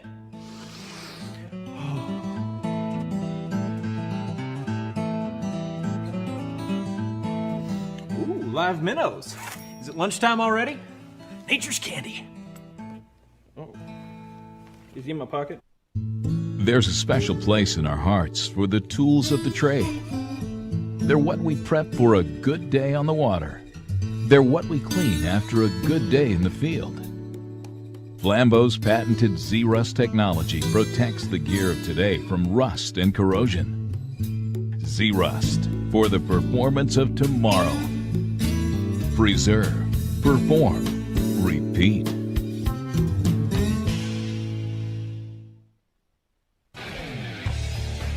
You work hard to catch your fish. TH Marine has 2 products to ensure your fish survive. The Oxygenator injects 100% pure oxygen into your live well. That increases fish survival by 35%. For the perfect combo, add G-Juice live well treatment.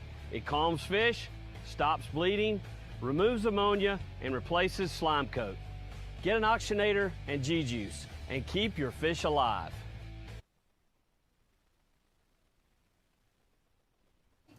We're back. And we're live. Folks at home, folks at home. There you go. Folks at home, welcome back to Ike Live. Man, I hope you're having a wonderful Sunday. We're in summer, Bri. This is summertime. Oh, yeah. We're full-blown summer here, Riz. Full-blown. Full-blown, guy. Pete, here we go. We're in summer. I got to admit, degrees. It's been an unusual summer, though, because of everything that's going on in You the could world. say that again. You know, it doesn't feel quite like a normal summer, but I'm glad it's summer, right? We have fishing time. Yep. We have, we're swimming, we're fishing. We've had a nice experience last week with traveling to Wisconsin. Oh, We're going to talk about that here in a second. Want to remind everybody, if you're watching right now, we want to hear from you. Please hit us up on our IM. Riz has got it over there. If you're on Facebook, hit us up as well at Ike Live Show. Also, if you're over on Facebook, let me remind you, the world-famous Ike Live gift bag could be yours. All you have to do is like and share the feed right now. You're going to be entered into a contest to win that thing. So load it with Ike Live sponsor gifts from Mystery Tackle Box, Founders, Tackle Warehouse, Flambeau, Liquid Mayhem, Dr. Squatch, so on and so forth. They're all in there. It's great.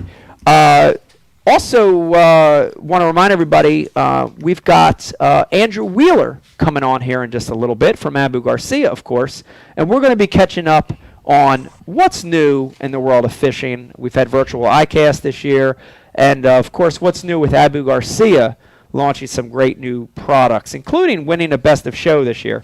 We're going to talk to him about that. It's pretty awesome. I got a couple things, Mike. Hit me, Brian. What do you got? Real quick, Vegas. Jose Garcia on the Ike Live Facebook wants to know, has your dad ever missed a fish with the net? Oh. That's actually really hard because we never really use net. We only use it for like my tournaments. Only in the youth tournaments. So this has been like my 6th time in a tournament. Yeah. So I do pretty good. I do pretty good. I don't know any mistakes you have. Well, let me tell you. time. And Pete, I didn't mention this. The one that he broke off, I did feel bad. I felt bad about like. I had sort of this opportunity to get it. Past. Not to get when he was going past, but he was sort of there, but wasn't. And like maybe like I went and I shouldn't have went, and I made him do that. And, you know what I mean? So I felt bad about that. Like maybe it was a little bit my fault. And I said that to you. I said I rushed it probably. You know, I felt like I rushed it. And you probably rushed it, but he went on. I know. There's no way he was gonna make that. Yeah, but we'd have to put the. But we're a pretty good team, I think. I think we work. Vegas, wait till you have to start netting fish for your dad. Oh, it's the most challenging thing in all of fishing. Talk about that, Rich. Well, you just never know where he's going to go. It seems a little easy, but with my net, there's this little hole where the water just goes in, and I remember it was this Ike Foundation, RS nets, and great then nets. This person gave me it, so if the person is watching, thank you. Shout out to RS Nets if you're watching and you need a net. RS Nets make great nets. They're rubberized netting, so the hooks don't tangle. They're great for the slime coat of the fish. Check out RS Nets; pretty good.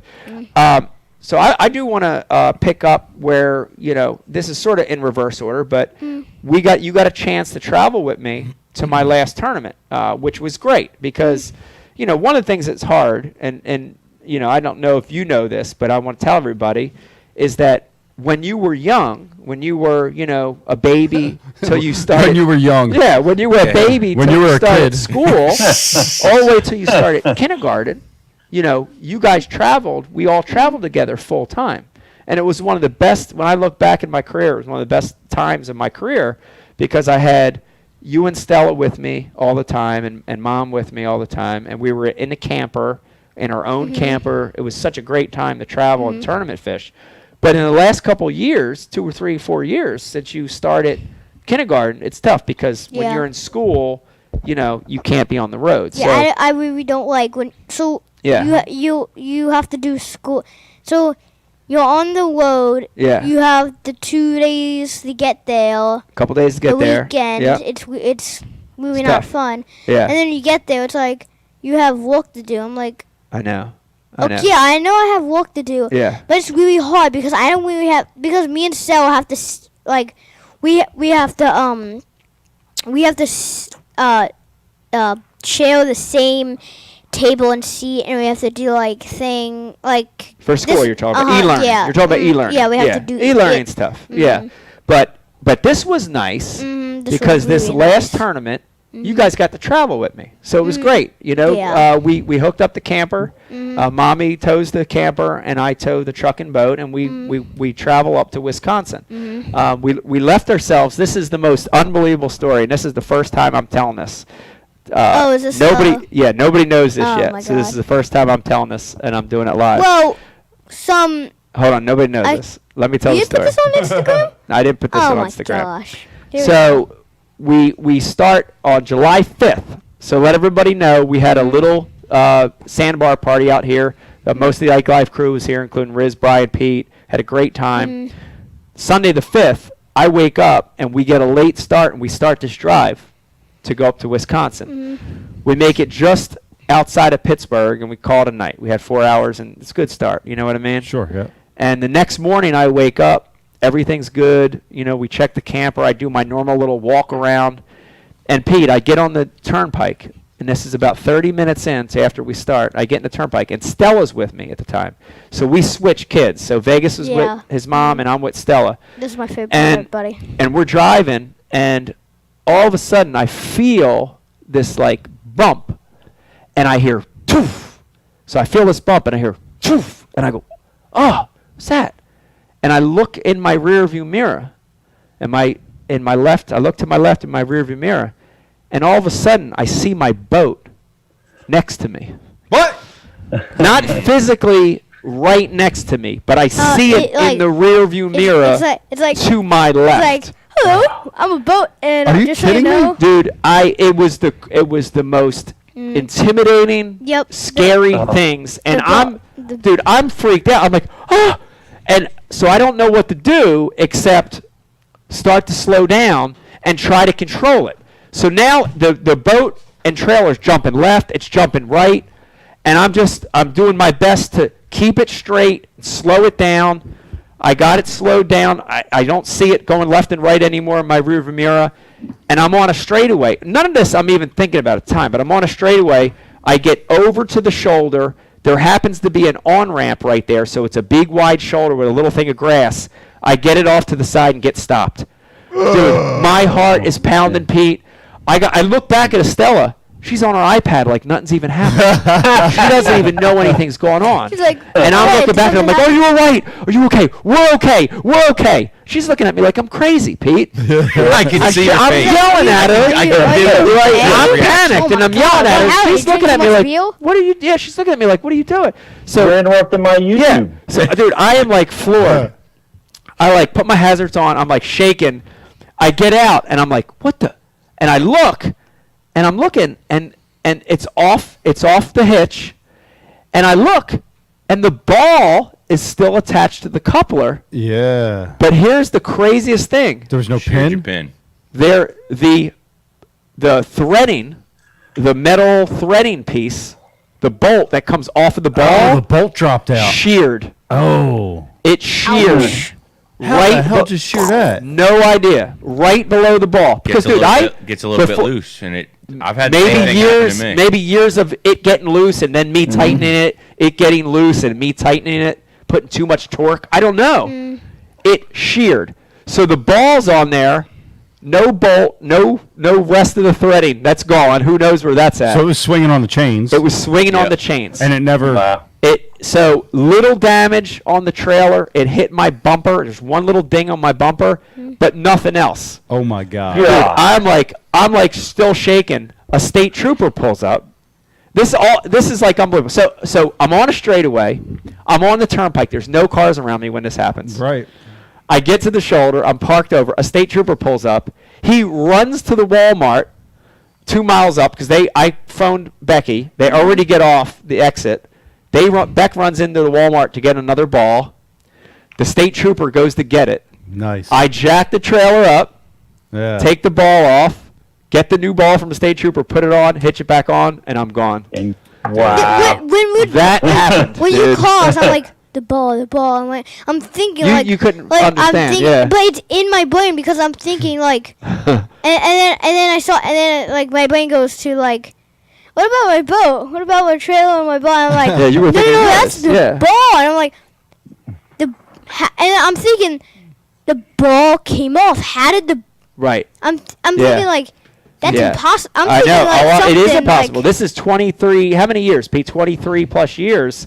It's the first time that's ever happened to me, or I've ever seen that happen. I've never heard of that. Yeah, I've never had. But it is a testament. If anybody's watching right now, put your safety chains on. No matter yeah. It's if you don't even have some, cross them and put the hooks. I always put the hooks in reverse. I don't know if that matters. I put one this way and one that way.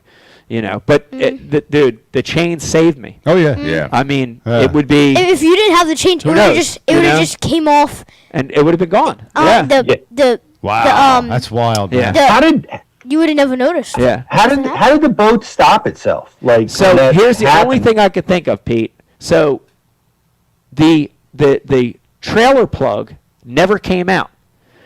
So it's got brakes, right? Yeah. So I think when I put my brakes on the truck to slow it down, the trailer brakes were still working. Oh, wow. And it slowed my trailer down, you know? Shout out to trailer brakes. Ever had them, Rich? Shout out to trailer brakes. Yeah. Yeah. Yeah, I got trailer brakes. And shout out to Bass Cat. Shout out to Bass Cat for making a great I've actually had the same thing happen to me, Mike. Never had that. On this was with my old boat with my G3, but for me it was the pin. The actual pin that goes through the hole of the trailer hitch receiver, that sheared. And where mine happened was at the where you merge from 295 south onto 676-76, like going to the Gloucester City boat ramp, and I was taking the way where you take 76 and come around, and it happened there where there's no shoulder. And so I got a boat. I got my trailer laying on the ground on a turn with no shoulder, and so I put the hazards on. I made the normal calls. I called state police. I called NJ Dot because I'm like there's nothing I can do. And 10 minutes goes by and nobody showed up. There's nothing. Nobody showed up. So I'm like, I can't stay here. I gotta get this thing out of here. So what I ended up doing was I found I had a screwdriver in my boat. Oh yeah. I manually lifted the boat off of the highway. Yeah. Like, I don't know how I had the strength because it was on a slope up. Put that back on. I got the hitch receiver back in.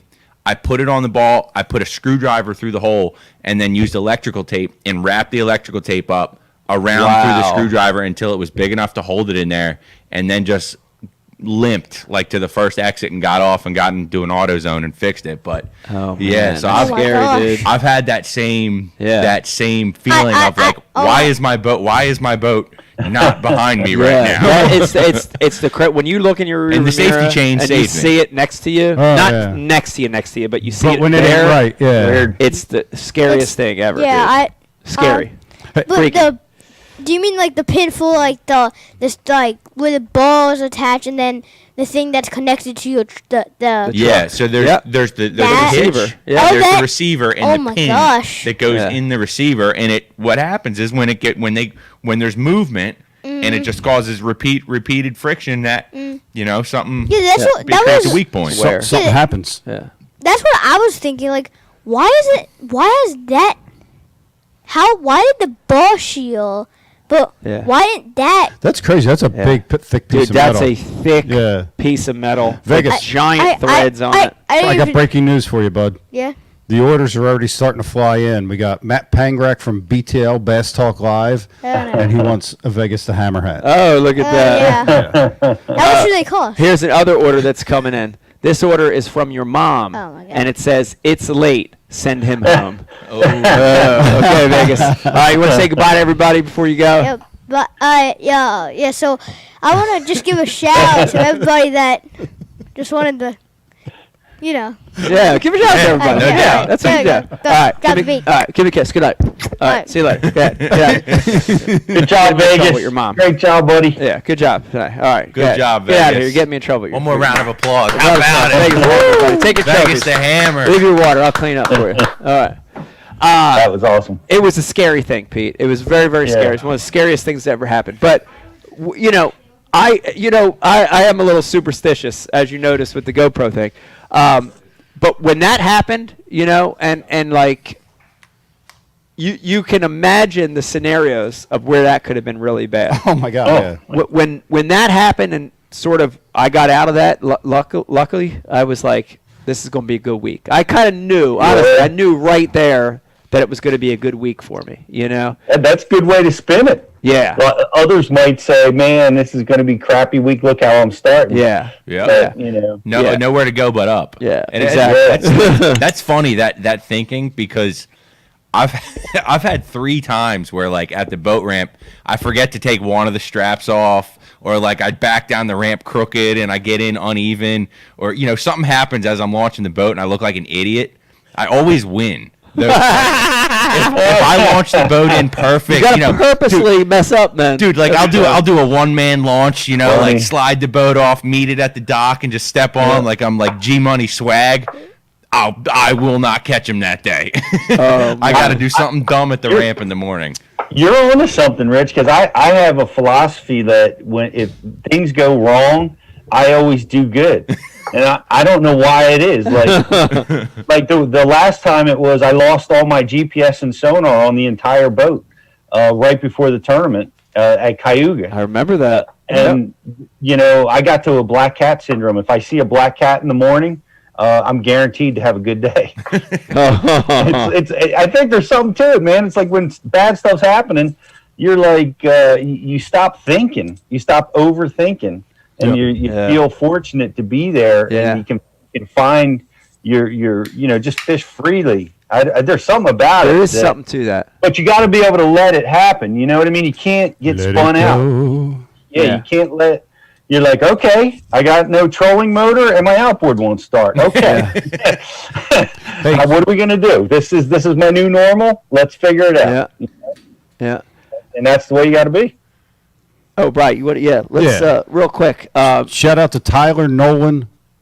Oh, Tyler Nolan. Yes. Yeah, he's won a gift bag before. Yes, he has. He has. Yeah, Tyler, if you're watching, I don't know if you're watching right now, I ran into Tyler at the boat ramp up at Wisconsin on Sturgeon Bay, and he provided these amazing beers. Of course, we love Founders, but we love other beer too. We're beer heads here. Yes. And we've been drinking them all night. The hazy is amazing. Riz, you just cracked one open?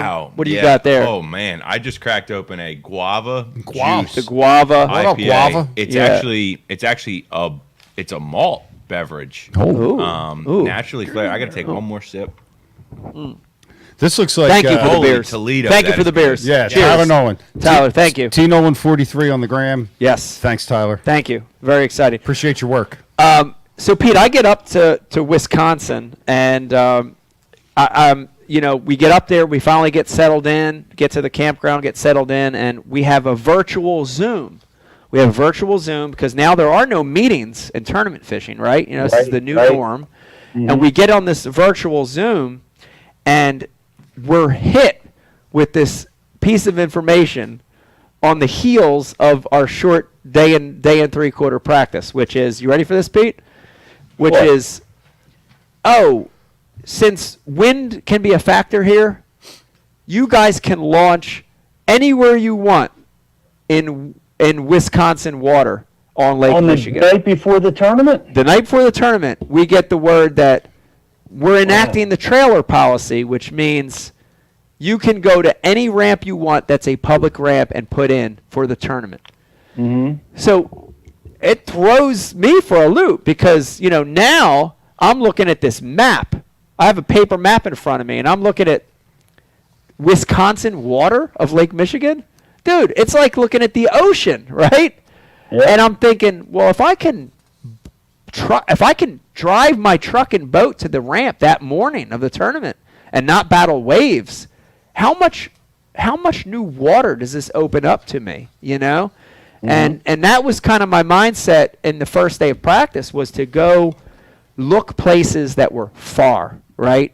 That I could drive to with my truck, but were really far. So they gave you that information prior to practice? Prior to practice. Okay, good deal. And so because of that, I changed my practice strategy. I said, that first day of practice, which is our long day, it's our dark to dark day, I want to go look at stuff that was way too far to ever try to get to before, Mm-hmm. And I did that, and I fished on the Lake Michigan side of Sturgeon Bay, and found I found two nice schools.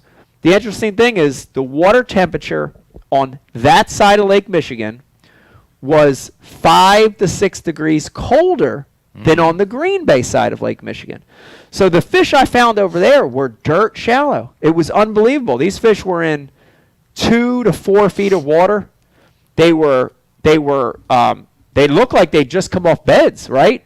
They weren't spawning, they weren't garden fry, but dude, they were shallow and they were territorial.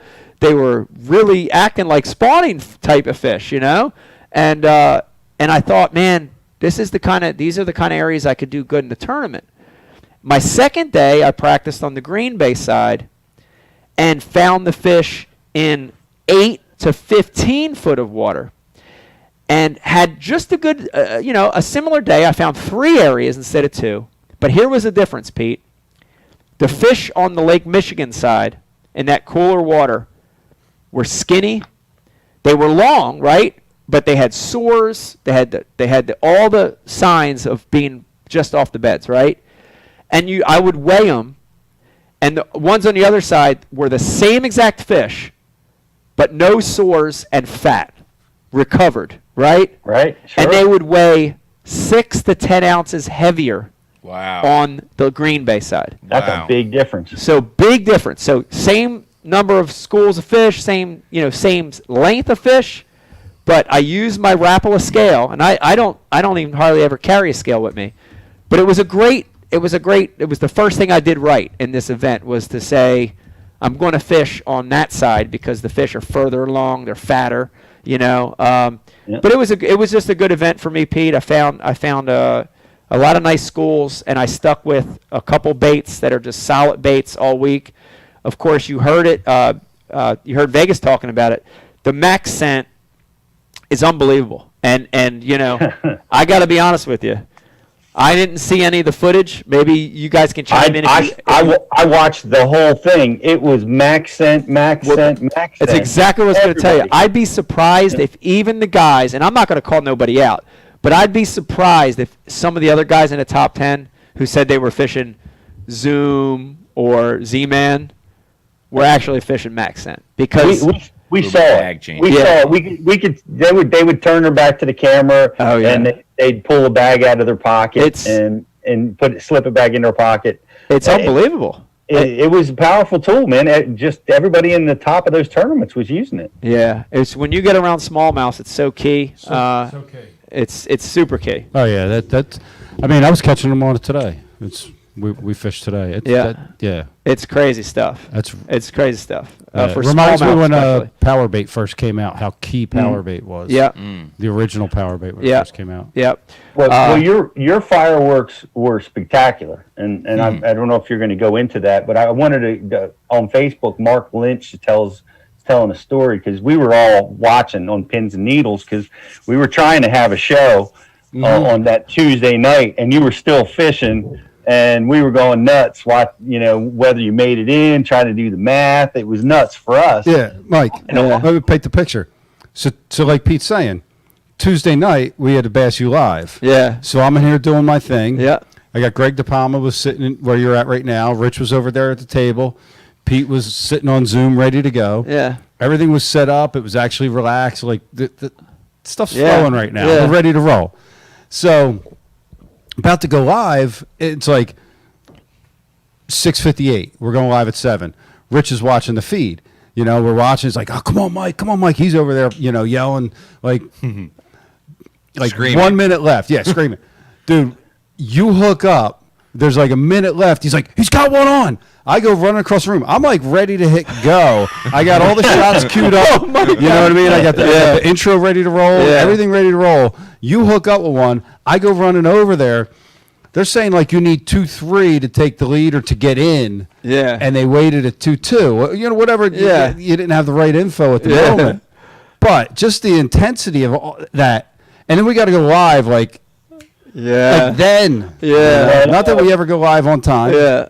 But it was wild. It was so wild. It was crazy. That was intense. That was one of the, it's happened a handful of times in my career, but it's you live for stuff like that. You were on the right side of it this time. I've been on both sides of it. Been on the other side, but you live for stuff like that to happen, and it was an amazing experience. But let me put it in perspective, because what happened is, I had a lot of momentum going. I sort of had a bad okay start, sort of a bad second period, and then I had all this momentum where there was this system coming, and these fish started biting, and I started catching back up, trying to get in that top 8, and I could feel myself. Dude, you could feel it. I felt the fish. I felt the energy. Everything was lining up right. Yes. And then, the worst thing in an MLF tournament is when you hear the official's phone ring. Okay? It's the worst thing, because something's coming through that's going to disrupt the course of the day, whatever it is. Right. So I'm getting this momentum, and I can see the storm. I can see rain coming. I see clouds. I don't even hear thunder yet, and I hear that official's phone ring, and I'm like, fuck. And so we get the call, and he's... What is the fine for that, by the way? What's that? What you just said. Fuck? Well, it's been $500. All right. For certain words. Certain words are fine. Do they have a menu of what the... They do. It's whatever... It's like a dispensary. It's whatever national TV uses. Like shit is okay. Fuck's not good. Like damn's okay, but... Dadgummit? pussy's not. I don't know. Take it easy. You know, whatever. Anyway, what's the fine for saying you don't want to fish MLF, you want to fish Bassmaster? I don't know what that fine is. I don't know. I don't know. I'm sure somebody said it before. Probably ask Gerald or Brandon. They'll know. So anyway, so the phone rings, and I feel all this amazing momentum, and I'm, you know, and you're half listening, you know, and he's like, yeah, I understand. Okay, you know, or whatever he's saying, you know, and so, you know, then the word comes through that line's out in 10 minutes. What? There's going to be a weather delay. And you're like, 10 minutes? Jesus, what the? And so now I'm like working my ass off to catch as many as I can catch, you know. And I think I catch like one more maybe before that happens. But then it's like he counts it down, and then that's it. And then I'm like, shit. So, you know, we're just sitting there for a while. It's just rain. Finally, some lightning does come. We go tied up to a dock, and we're like, you know, just kind of chilling for a little bit.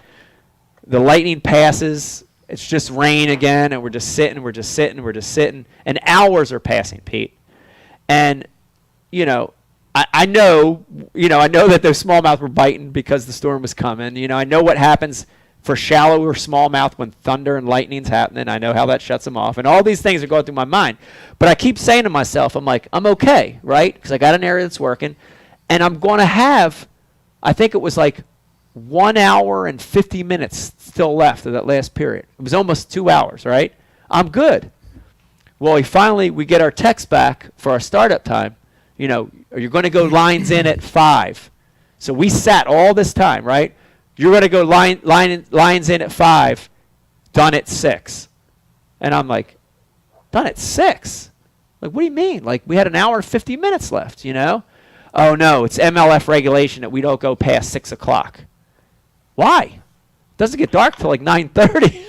You know, why, you know? And I don't know the answer to that. If an official or someone from MLF is watching, please chime in. Hit Boyd's up Rich. watching. So. Boyd, if you're watching, please let me know the rule. He stopped watching about 25 minutes ago. Probably. But I still don't understand it. Why they have to, you know, why 6 is the drop dead time. But whatever, you know, like I like try to think, you know, because my mind is like, I'm going to the worst place, right? You know, I'm like, F this, you know, but Becky's always like, don't focus on that. You know, she's always trying to keep positive. I'm thinking about that. I'm actually thinking about that, you know? And I'm like, well, I got an hour, you know, whatever it is, or less than an hour, whatever it was, you know, just about an hour. I got an hour, just work hard. And sure enough, I start fishing. They're not biting, Pete. It's like there's not a smallmouth there, you know? And I'm there 20 minutes without a bite, and now 30 minutes without a bite, and I got 30 minutes left, you know, and I'm still way out of it. And I'm just about to leave, and I catch a 3-1. And it shoots me up a little bit, you know, because nobody's catching them. And you'll see that across the board, you know, when nobody catches them. Yeah. Nobody's catching them. And I catch a 3-1, and it keeps me there. And then I catch like a 2-pounder. And a camera guy comes with me, I think, at that point. And then I catch that 2-pounder. And then I'm like really close. And then I'm like, God, I felt like I'm like, you know. And he tells me I'm 1 away. And I catch that. I catch one. I catch another 2-pounder. And I'm like, this is it. This is it. But he's not updating me, right? Because I catch that one and I weigh it and it's 2-something and I put it down. And I got like 3-4 minutes left. And I keep fishing. And I'm like, God, I know that's the one. I'm in. I know it. I feel like that's the one. And I get another one, dude. And I'm fighting this one, and I'm asking him, what time is it? And I get it in because I'm trying to fight him slow, and but I still don't know, you know. And there's this long gap, and I don't know I don't know how it came across live, but from when I weighed that last fish, took forever to weigh it. I was like, come on, just call a weight out here, right? By the time I got my bait back on and threw in, I had 30 seconds. I actually had a bite. Oh, I missed it. I would have never landed it with 30 seconds. But so then I fall because I'm exhausted. I'm mentally exhausted. But I don't know. You know, there's this like long gap. You know, and you're like just thinking, how's this going? I'm either going to be just in or just out. I'm hosting the show at this point. Yeah, true. And I don't have the Zoom screen up. Yeah. I have the score tracker up. Yeah. So I'm talking and doing our stuff, and I'm watching because I did the math. You call it, I'm pretty sure it was a 2-2. Yeah. And my math showed that you needed like a 115. Wow. And Riz was they were saying it, and Riz heard it, and they said it wasn't enough. And I'm looking at the math, and I'm like, he's in by a couple ounces. He made it.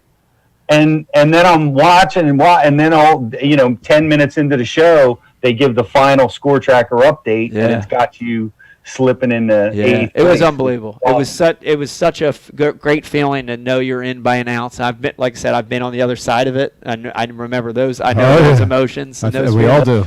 So it was unbelievable. It was awesome. It was just great. It was, like I said, you live for those moments, and it was a great tournament. It was my last Major League Fishing, for the year.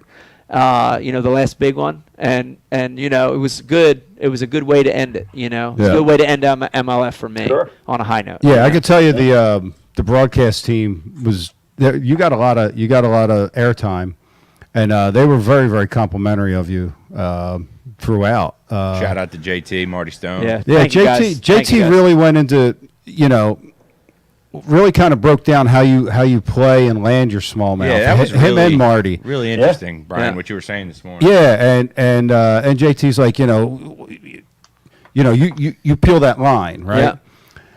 And they were saying, like, notice how Iaconelli's smallmouth aren't jumping. Yeah. Like everybody else, they set the hook and the smallmouth are at the boat. Yeah. And they're jumping, they're hot.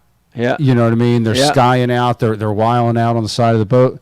Says Ike doesn't have that happen going on.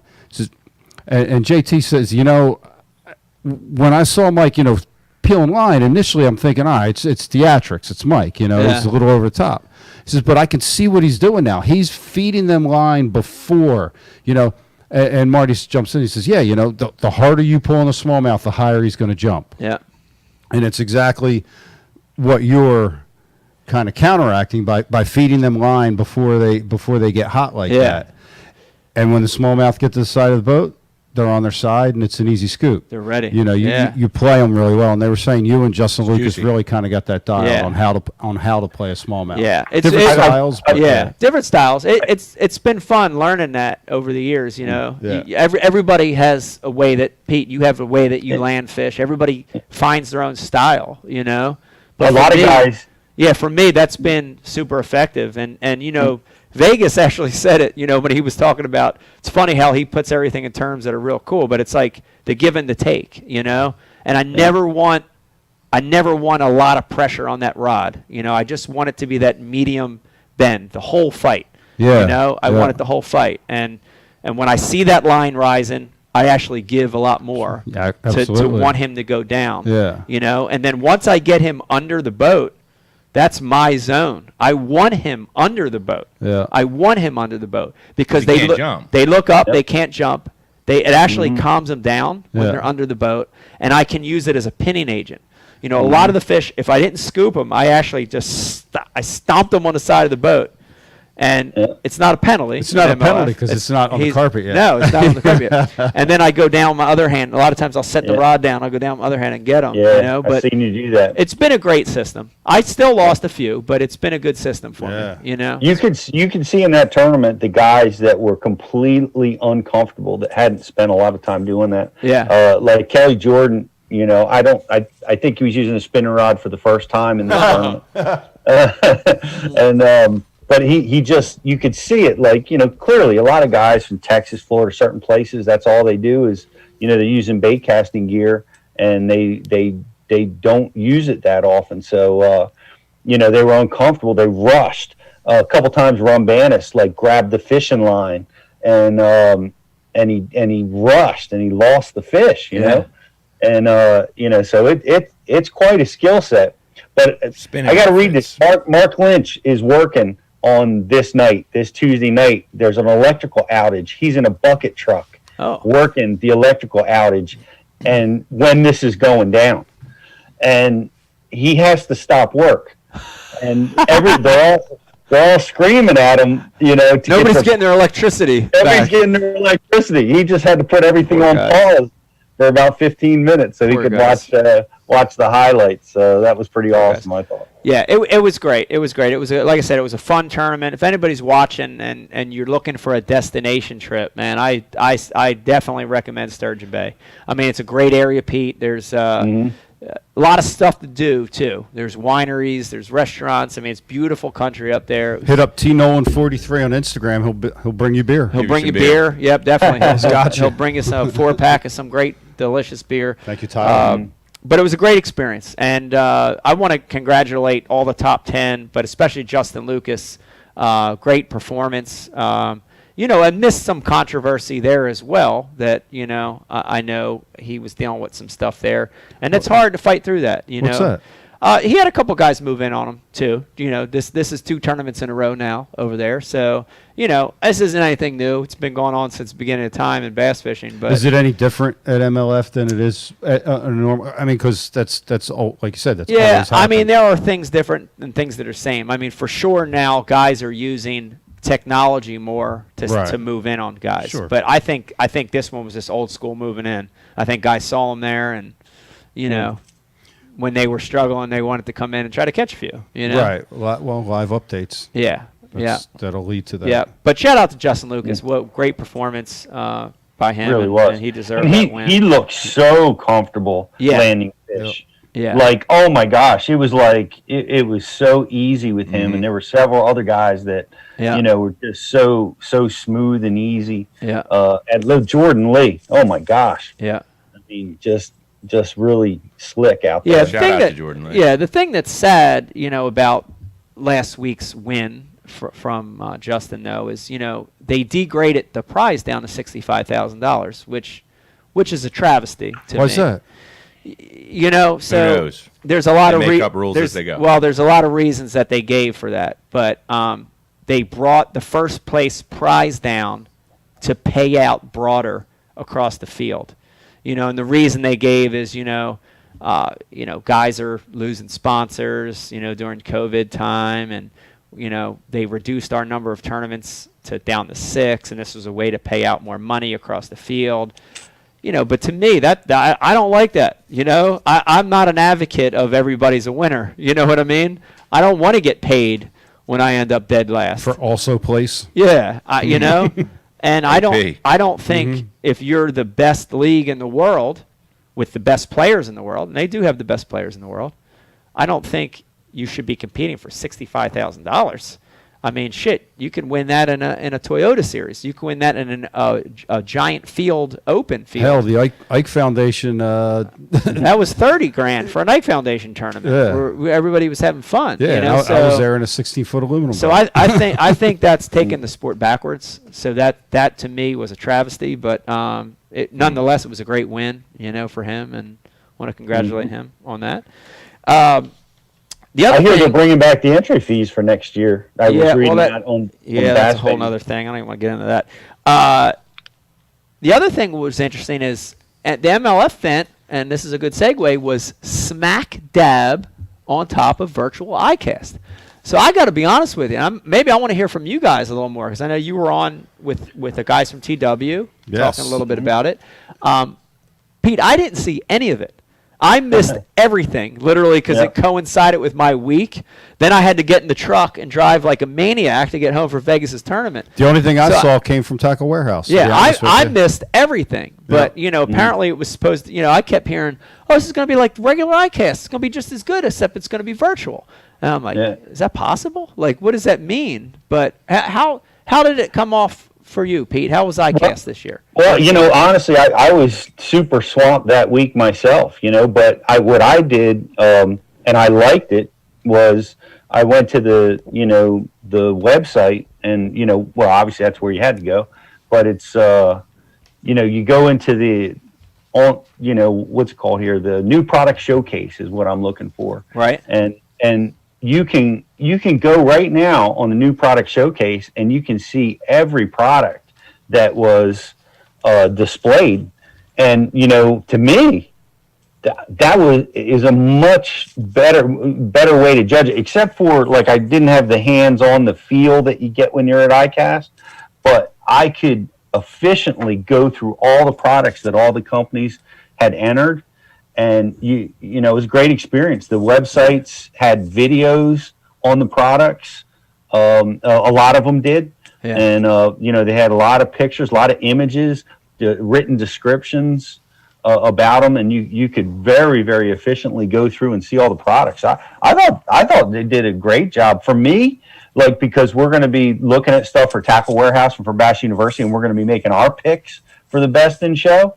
And man, it was easy for me to go through there and look at that stuff. Yeah. And I liked it a lot that way. I miss it. Like Ken Duke on our show said, and the thing you miss the most is the people. You know, Right. seeing your friends, seeing all the industry folks. Yeah. You know, that's the thing you miss the most, and that you don't get by doing this way. But you know, as far as information and being able to see the tackle, I thought it was a very good job under the circumstances, you know. Yeah, I think it was the best you could do, you know, with what's going on.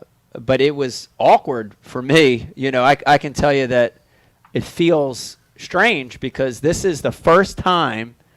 I'm going to give you a year. Somebody could do the math for me. My first iCast that I attended was in 2000. So 20 years. That's easy math.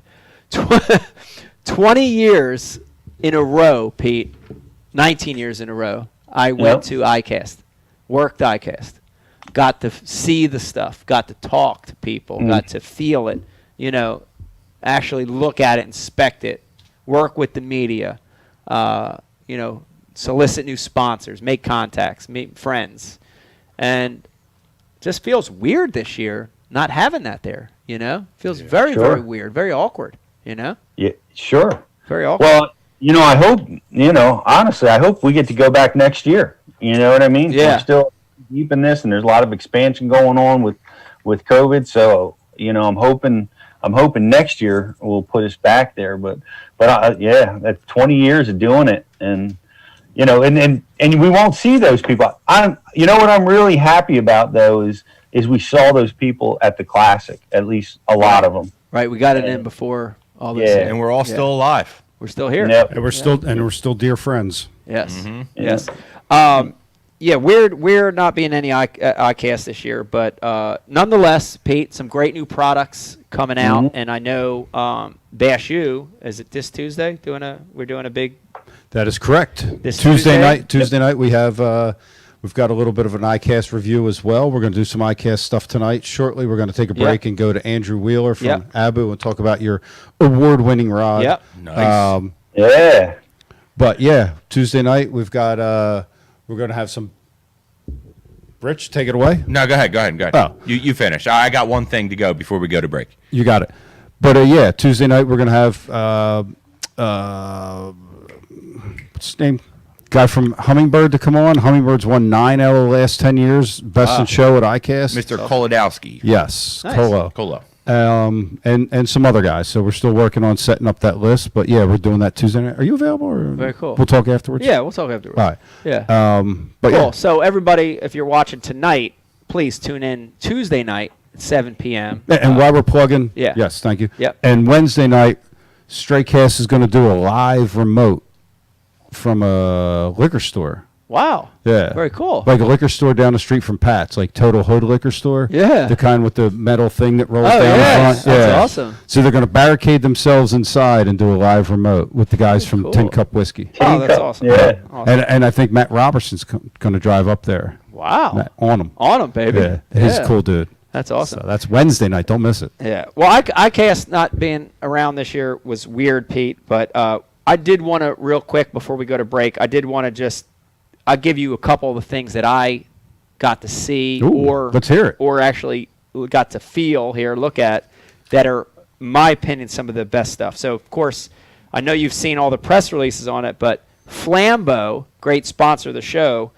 launching 2 new tackle storage systems this year. And this one I'm excited about. I'll be honest with you, Pete. Seriously, I have yet to find a spinnerbait management system that I agree with that. You know what I mean? Like the closest that I had back in the day was, you remember the wraps? Yeah. You know, and like you'd put your spinnerbait, like that In a was binder. okay, you know, but it was a way to file them. But honestly, I never really got comfortable with a way to store spinnerbaits. Well, they've got the Z-Rust Max Blade Crate, which the best way I can describe it, it's almost like a filing system, Pete, like a filing cabinet, where you've got these files, and you could place spinnerbaits in these files, and it holds a bunch of them. I'm looking at a picture of it right now. 100,000. It's crazy. It looks like I think it holds 42. it might be 42 bladed lures. That's correct. Wow. Unbelievable. So that's exciting, and they're also And it's Z-Rust. The problem with It is those, Z-Rust. the problem with those pouches is they would get Moisture. moisture in there. and your Sampo swivel would rust, Oh, and then hell you go to yeah. spin your blade, and they'd be like, Yeah. they'd just sit there. Yes. Yeah, Don Skaluski's wouldn't turn anymore. They would not turn. The Hydras. Also introducing the Z-Rust Max Crank Bank, which is it's funny Spank Bank. because in the saltwater world, this storage method's been real popular, where guys put plugs down in, that way in trays. Yeah. Not flat boxes, but store them up and down. Yeah. In the saltwater world, I've seen saltwater guides using this forever. Now they're introducing it here in the freshwater world, and that's called the Crank Bank. It's pretty exciting. Want to show you just 2 from Rapple and 2 from VMC real quick. Of course, shout out to Ott the Foe, by the way. yeah. Ott gave me a Defo. I bumped Ott out by an ounce. That's the Yeah, guy you that I did. bumped out, and Yeah. he texted me like immediately that night and said, "Great job." Like I wouldn't have did that, No, you I'm wouldn't just saying, I love Ott, but I wouldn't have done that, And he did that. He's a great guy. He is. But he's got this crankbait, Pete. This is the OG series. I got the Slim 6 in my hand right here. And this is basically a flat side circuit bill bait. And this is the same one that Ott gave to me for the classic that he I won. remember. These are the ones that Knoxville. Knoxville. These are the ones he's been carving for years. Yeah. Rapple is now doing them in mass. Pete, I know how much you like flat sides. This is going to be a killer in cold water, pressured fish. It's going to be a killer. And then the VMC products that I am gaga about is they have the Tokyo rig now, Pete, with a finesse Sneeko hook on it. So it's a light version of a Tokyo. So now you can put little small baits on it, spinning rod, light casting. I like that. And then these little deals, crossover ring. This is going to be hard to describe. If you're watching or listening, I'm going to try to do a good job of describing this. What is this? It's a wacky ring Right. that goes on with special pliers. Or you can use the regular pliers too, but they have a special pliers they sell. And it has the ability to go just under the band or through a hole in the band to keep it true wacky. Yep. You know what I mean? Yep, not so up like, and down. Right. So a lot of times when they put those rubber, your O-rings on, you go under the O-ring, but you're in line with the bait. The hook and the bait are in line. Yeah, yeah. And regular wacky rigging, it's Ain't perpendicular, supposed to be like that. right? So this little deal, this crossover It offers ring, you both. yeah, this crossover ring has a little like nipple on it that lets you rig it traditional wacky style. So I like this a lot. Comes in 3 different colors. Comes in black, clear, and green pumpkin to match your baits. Very So excited. much dead sticking. Save Yes. save so many baits Yes. doing that. You hear me? It comes in black, Pete, for your black Senkos. That match perfect. Yeah. And then last or not least, I've been waiting a long time for this. Actually, help Mullix with this a little bit. The brand new Mullix popping frog. Ooh. Hot off the presses. I have 2 in my hand right Talking here. my language, Mike. The deal. Dude, that's one of the best things they do. Spinnerbaits and frogs. Dude. That's their wheelhouse. Dude, that's their wheelhouse. For sure. This thing, so many cool features, but I want you guys to feel this. Feel this one, Bri. Is that 2 sizes there, Mike? Is that a big and a little? No, it's the same size, but Is it? they got this so right with the hardness of the plastic, and that's a hard thing to do. But it's like every Mullix product. It's so very tricked out. It's got a lot of features. One of the coolest things they did, and I want everybody to see this, Bri, if you could show the belly of that. Yeah. They actually incorporated the best way I can say it is it's a clevis. It's a little ring. It's a cletus. on the dual pronged frog hook. Yeah.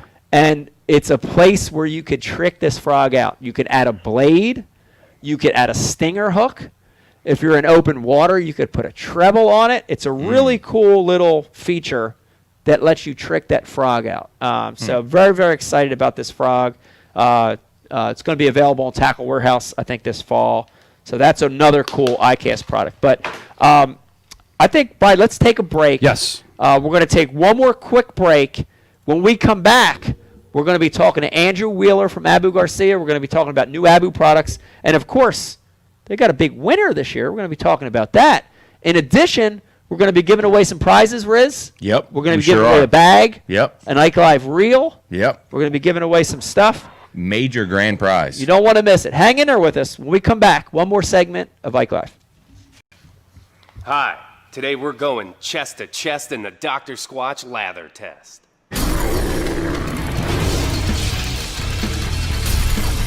On that half of Mike's impressive chest, we're rubbing him down with 3 name brand bars. The result? A sad, milky film of disappointment. How's that feel, Mike? You see, Big Soap cuts corners and strips out all the sudsy goodness in order to make production cheaper. But not Dr. Squatch. Don't worry, Mike. Dr. Squatch soap retains all the natural ingredients, which creates a rich, foamy lather, leaving your skin healthy, soft, and clean. Ooh, looks like Squatch is taking over this peck party. How do you feel now, Mike? Dr. Squatch Natural Soap. When we say it lathers, it f***ing lathers. You deserve glorious lather. Take the lather challenge for yourself today. 4.5-inch drop shot worm, Bama bug. Finesse jig, PB&J, give me something hard. Hey, KVD here. Now, I didn't always know this much about fishing. 4-aught EWG worm hook. In fact, there was a time when I couldn't tell the difference between a jerkbait and a stickbait. But then I signed up for Mystery Tackle Box, the original monthly tackle subscription. And now I know more about fishing than I do about calculus. And he knows a lot about calculus. Plus, I get amazing extras like free fishing magazines. October 2016. Featured article, 4 places to throw a frog. Exclusive decals. Zombie bass. And how-to videos for all the great baits I receive. How to tune a crankbait. Is that underwater footage I smell? I got goosebumps. So if you're looking to develop enhanced fishing abilities like me, or you just like getting new tackle every month, go to mysterytacklebox.com and get your box today.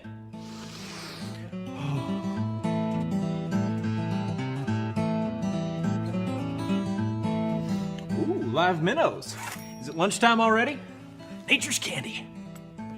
Oh. Is he in my pocket? This time of year, I definitely recommend putting a little bit of this on your soft plastics too. There he is. Another one. Next cast. And that would be number 6. I'm addicted. I'll admit it. I'm straight addicted. This might be bigger. You think so? Yeah. Feels bigger. I haven't even seen this thing yet. It doesn't want to come up. Don't break me off the rocks. Oh, it's a... Oh! 27-incher. He caught it. 28. Oh my god, that's such a healthy fish. Look at the size.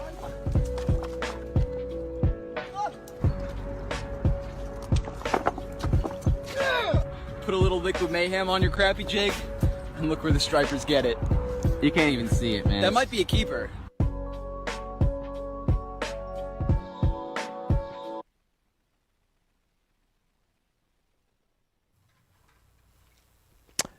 Hey everybody, welcome back to Ike Live. Hope you're having a super Sunday. I know we are. Tell you, it feels good. Got to be honest with you, Riz and Brian Carpenter. Yeah. Feels good to be back up here in the studio. I think this is our third show where we're back in here. We're still social distancing, keeping our distance, but I like it a lot better, and having Pete here via Zoom to complete it has been great. So I want to thank everybody for hanging in there with us. When COVID hit, things got a little strange, but you guys have stuck with us, and I appreciate that.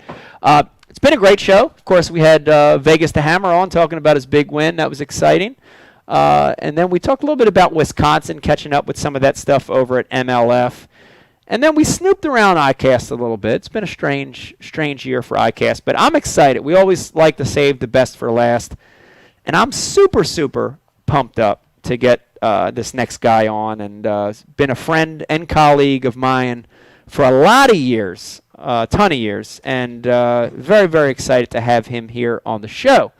Joining us via Zoom, we've got Mr. Andrew Wheeler from Abu Garcia joining us. Andrew! Woo! How you doing, guys? How you doing tonight? I'm doing good. How you guys doing? Oh, we're good. We're good. We're about 3 sheets to the win. I think we're 3 or 4 beers in each. So things are good. Things are good. I want to hit you with a question right off the giddy. You've been with Abu Garcia for a long time, as long as I've been with Abu Garcia, or longer. So I know it's a long time. I gotta just call you the plate on this. Do you have the best job in the world? Do you have the best job in the world? It's pretty good. You know, if you like playing with fishing tackle all day, then it's not bad. Not bad at all. I think it's really, really, really, really good because I got to be honest. I'm 23 years in the industry, and I've met just a handful of people that when I look at them and interact with them, I seriously look at them like they love their job. They really, really like their job, and I know you do.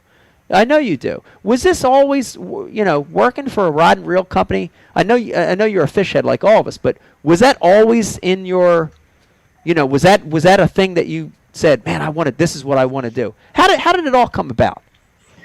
Well, I actually went to college. I went to university in Australia for basically fish biology, and I was planning to get into what would be over in Australia like a DNR type job, but putting myself through university, I worked in one of the big local tackle stores, and I was lucky enough that I graduated university, and then had made some good contacts in the industry, and got offered a job a couple of months after I graduated. So yeah, it was kind of a dream come true. I got to go work and develop fishing products for a living, so it was a good deal. Yeah.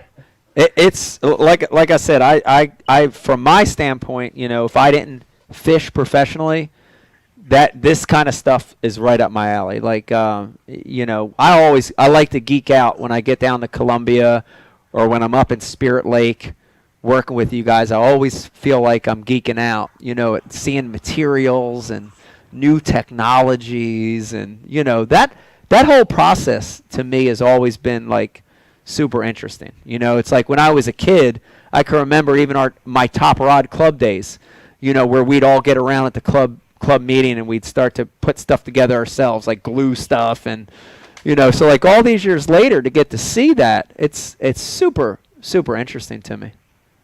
Yeah, I mean, I think back to the days when I used to work in the tackle store, it's I do exactly the same thing. Geek out. We get all the new products in every year, and you geek out on it, and I'd buy. I think I spent my whole paycheck there every week, pretty much, and it was like you would just geek out on it. I was lucky enough. I'd work weekends, but I'd fish during the week most of the time while I wasn't at university. So it was perfect. Yeah. I want you to talk a little bit about the history of Abu Garcia. And, the thing I really want to focus in on is like Abu Garcia has this amazing history in fishing, right? From me when I was a kid, I remember, the 56 hydrants. Pete, I know, you can back me up on this, the Cardinal reels, like all these classics, these classic Abu reels. Been such a fixture in fishing for a lot of people in their lives. But the interesting thing is Abu has really turned the page, and the best way I can describe it is they were a staple in the sport, but then somewhere, like I want to put it like 2006 or so, you guys just really rocket it to this next level with technology. Talk a little bit about that and how that happened, because the stuff you're doing now is so cutting edge. You know, like when I was a kid, you had to go to like Japanese reels to get that stuff. But now Abu does it better than anyone. Talk a little bit about that. How'd that happen? You know, Abu is actually going to celebrate its 100th anniversary next year.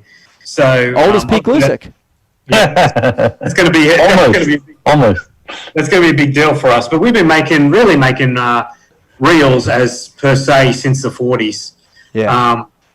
And obviously known for round reels. We've made round reels. We still make round reels in Sweden as well. I mean, it's part of our heritage, and they still sell really well. So it's something that consumers really love, you know. But, I think, I don't know what the tipping point was, but I think it's just part of you get the right people involved in the company, and you get the right passion involved, and it all comes together. And, we are a global company, so we work pretty tight with a lot of our other global teams. And I think it just, around that time that you mentioned, that was just kind of a real sweet spot for us as a company. And got a lot of good people on board, and we've got a lot of good R&D support. And it just, I can remember that time, it just felt like it clicked, and it really allowed us to kind of push the brand forward. And it's been a fun ride. I'm not going to lie. It's been really fun. Yeah, it's awesome. The other thing I've seen a lot, and it's so interesting to me when this happens, because you have mixed emotions about it. But Abu's gotten to the point where there's a lot of other companies they see Abu do something in a rod or a reel or a technology, and then you see them come to market with it a year or two later. How does that make you feel? Because I always have mixed emotions about something like that. I'm mad, I'm pissed off, but I'm like kind of flattered, because I'm like, well, they're trying to copy from the best. How do you guys feel about that? I mean, it's kind of the same way. You get little mixed emotions about it. You don't want anyone to kind of come across and try and take your idea or take an idea that the company's had. But at the same time, it is a little flattering, especially if it was your idea. You're like, well, it was good enough that someone wants to copy it. So I guess you can take that and put it in your back pocket. But at the same time, we're all competitive, and you're a competitive fisherman, but I'm a competitive product guy. I want to win, and sell the most product I can, and develop the best product for our consumers. So, and all the fishermen enjoy it. So it's kind of like you get a little kind of get a little hurt occasionally, but at the same time, it's a little flattering. Yeah. We talked, Andrew, right before you came on the last segment, we talked a lot about iCast, and with the times and the current situation, this is definitely a strange year. Having a virtual iCast, and give us your perspective on it. I mean, I know it was sort of the best we could do, in this situation, but was iCast good for you guys this year? Was it bad? Was it somewhere in the middle? I think it was actually really good. I think we were lucky that we adapted pretty quickly, and our company came up with a pretty good game plan how we want to launch products. In terms of Abu, I mean, we came with a bunch of new products. We didn't hold back on anything. Right. Even though, with the current situation, I think a lot of other companies could have potentially held back a little on some of their new product launches.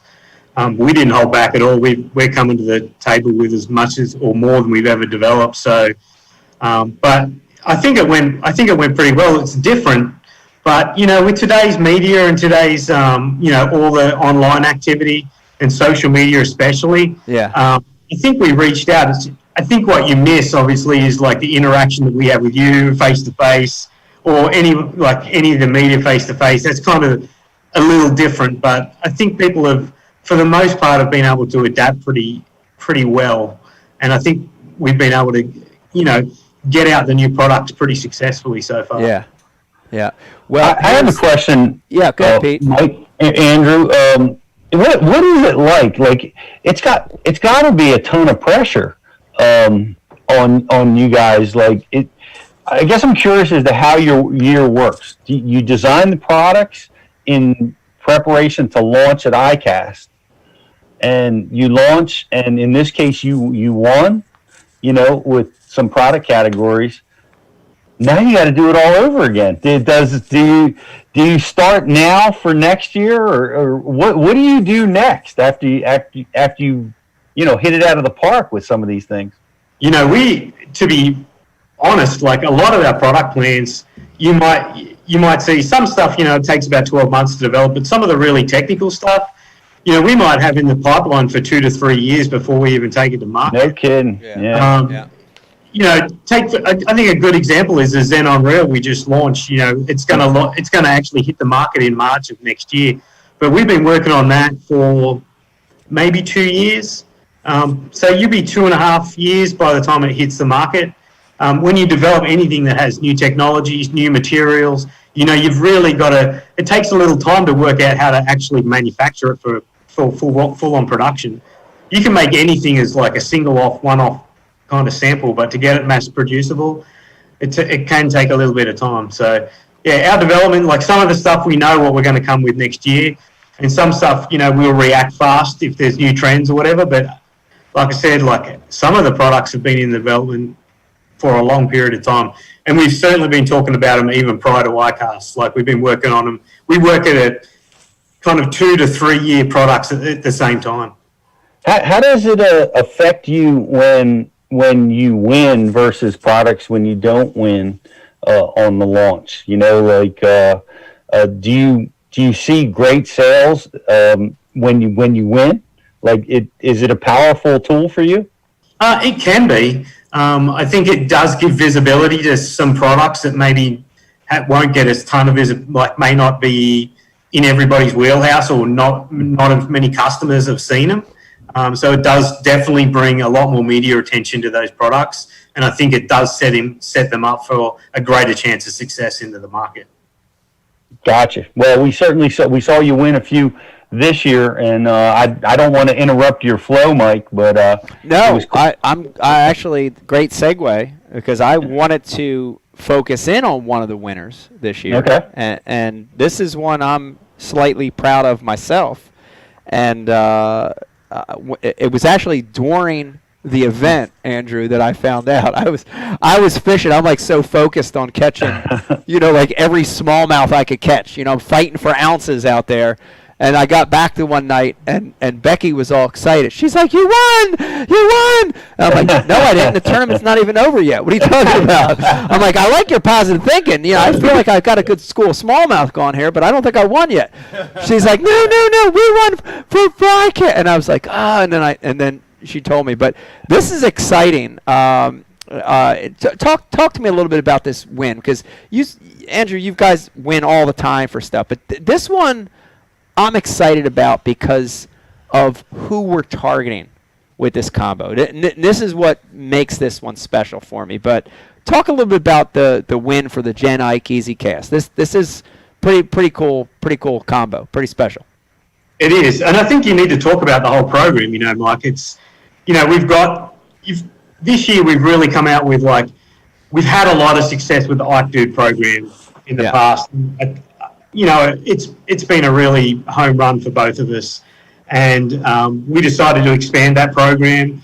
We learned some stuff, and this year it's like we're going to do the Gen Ike program, which encompasses the Ike Dude. So we've got a new Ike Dude coming out.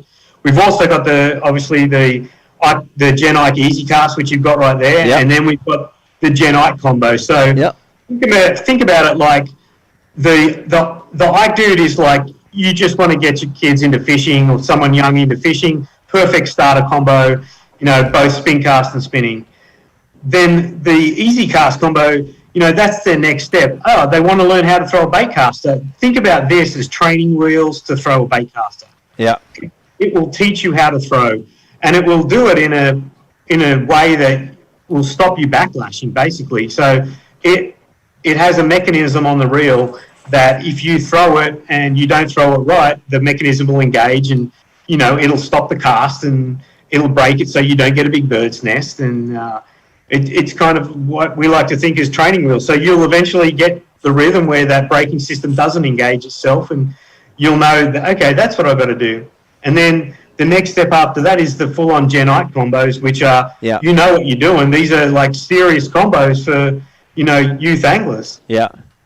There they go right there. And I love it. I was, you had mentioned, Andrew, about how long it takes. We were talking about some of this stuff 4 or 5 years ago, and it's so nice now to see it. But you gotta think about that. The growth of the sport is one thing, but getting people fishing, through those age periods, right, Pete? It's like, you've got these kids that are starting that are, 6, 5, 6, 7, 8 years old. Then they get to that, period where they want to fish a bait caster. And man, when I first started playing with that Easy Cast reel, I'm like, where was this reel when I was young? Because literally, I was like 19 when I learned how to cast a bait caster because I was intimidated. I couldn't do it. I didn't know how to feather the spool. I didn't know any of that. But this is that transition reel, right? It's for the kids that are ready to get to the next level. Vegas is a great example. He's using this one right now. Vegas is a spinning reel guy. The regular bait caster has a hard time with, but when I gave him some of these, instantly started picking up on it. So it's a great transition. And then this one, the regular Gen Ike, I'm proud of because to make a combo affordable, for a high school kid, a college level kid, a really great combo that's affordable, that's, feels great. It's awesome. So I like the family, but this one is really, really special. And if anybody's watching right now, and I know somebody that cannot cast a bait caster that wants to, and doesn't just have to be a kid, right? Could be an adult. It could be, somebody that's used spinning their whole life. This is the combo. This is the reel that you want to do it. And it's amazing. Andrew, when can people? I know people are watching right now. And they're like, God, I gotta get my hands on this thing. When can they see this in stores, or how can they get it? You're going to start to see it pop up in stores within the next 3 to 4 weeks. Wow. It's kind of quick. So around August timeframe, it's you probably start to see it pop up around the beginning of August. Wow, that's awesome. Well, I cannot wait to see them out in the environment and start to see people with them. I think it's an amazing concept. By the way, congratulations, both of you guys, for that. My son, he sees me throwing the bait caster, and that's what he wants to do. And I'll have my rods rigged, on the deck, and he wants to grab that bait caster and fire it out there. But the challenges that comes with. So having that reel that you can, let them have, let them get accustomed to it. Man, what a cool idea! I think that's amazing. Yeah, and the beauty is, like, once you've got it down, you can actually turn the anti-backlash system off, and it'll just behave like a regular. That's right. Has an on-off. Yep. Has an on-off. So you can shut it off. Yep. Wow. It's awesome. Andrew, I've got an idea. This is something that came up just last week on Bass University, and our very own Pete Lucek is working on a specific technique-specific rod with another company, with Cashin. Yeah. And it's a dead sticking rod, and it actually in the handle is incorporated a little egg timer. Right. And you cast, and it tells you when to twitch your rod again. Wow! You watch the sand dribble down. Yeah. So you don't have to grab your phone and read your emails or check Instagram. Look at the egg timer. You just look at that. The handle. And and then it says twitch. BTC, you signed an NDA on that. Damn it! Sorry. Damn it! I just wanted to hear Andrew's thoughts on the concept. On the egg timer. Yeah. Well, I mean, I've seen dumber things when iCast. A freaking duck one a few years ago. So spider, and egg timer might make sense. Yeah. I don't know. All right. There you go. You hinted around a little bit about some of your new stuff coming out, Andrew. But what's next? I mean, I think that's the big thing. We got a lot of people watching right now, and they're always looking for the next big new exciting thing, cutting edge thing in rods or reels. What's next? What's going to be the next big thing in freshwater fishing rods? You know, I think it's in rods in particular. I think materials are starting to.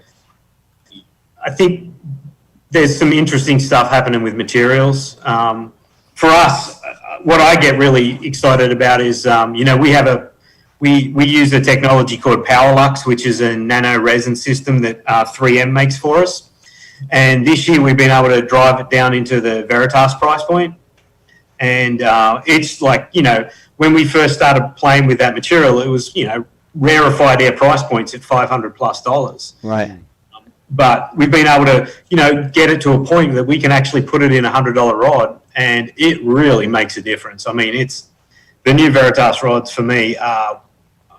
That's one project I'm really proud of for sure. That they just feel like $150 plus rod. They feel unbelievable. Yeah, and that's important. That's important. I like the fact that, you know, the regular guy can afford it. You know, it was always sure. You know, it was always something that, like for our Ike rods, Andrew. You know, I remember when the very beginning when you know, you guys green lighted the project and you said, you know, we're going to start working on the Ike series rods, and you gave me free reign to do anything I want, and I could have did a $600 rod, right? I remember talking about that, but I always felt like it was important that the regular dude, right, like a normal dude, could go and buy the rod, you know, and that's important. So to hear that technology coming into the Veritas is awesome, you know, to give the common man the ability to have one of the best, lightest rods out there. That's awesome. You know, I love it. The common man. The common man. Like Dave's mercenary. Right. The common man. The common man. Right.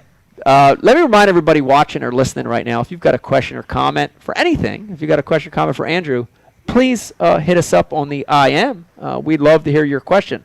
I have a few coming through here on social media, Andrew, and this one comes from Marizu Shimizu. I don't know if that's the real one or not. This is on Instagram. And his question for you, Andrew, is any relation to Jacob Wheeler? No relation. No relation. Okay. Shannon Wheeler. Shannon Wheeler from Distant Mates. No relation either. No relation. We were born a fair way apart. Okay. Sounds like you're more of a relation to Carl Jacobson. I'd be closer to Carl than anybody else. Most likely. Well, that's funny that you said that, Pete, because that leads to my next question. This one comes from Facebook, and this one comes from Tim Rose. And Tim's question is, and this is and highlighted in bold. It says, back in the day, who would win in a trouser trout eating contest? You or Carl Jacobson? In a trouser trout eating contest. Yeah. I don't know. I have no idea. I don't know. It's Tim Rose. I don't know. I don't know. That's a good question. Yes, very intriguing. Very intriguing. I got one for you, Andrew. Comes from Frankie on our Frankie. It comes from the Ike Live message board, and he wants to know what's harder to improve the technology on, the rod or the reel. Oh, that's a good question. I would say rods at the moment, for sure. And the reason for that is, you know, I think, you know, graphite's been around for a long time, and you know, you don't get big changes in technology. Like you went from cane to glass to graphite, but it took like 30 to 50 years for each step change to happen. And right now we've got, you know, we're on carbon fiber or graphite, and you see a lot of incremental gains as what's happened as the aerospace industry develops new technology or new resin systems like PowerLux happen. But that next big leap forward in graphite, from graphite to next, will be, you know, that'll be another game changer. But what that is and when that's going to happen, that's anyone's guess.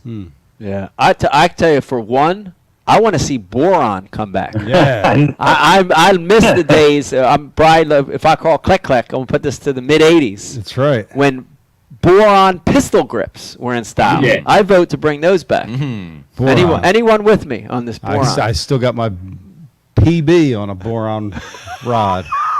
Why did boron fail? Was it because it broke all the time, or what? No, Why, it was definitely heavy. Was it heavy? It was heavy. It was heavy. Okay. Yeah.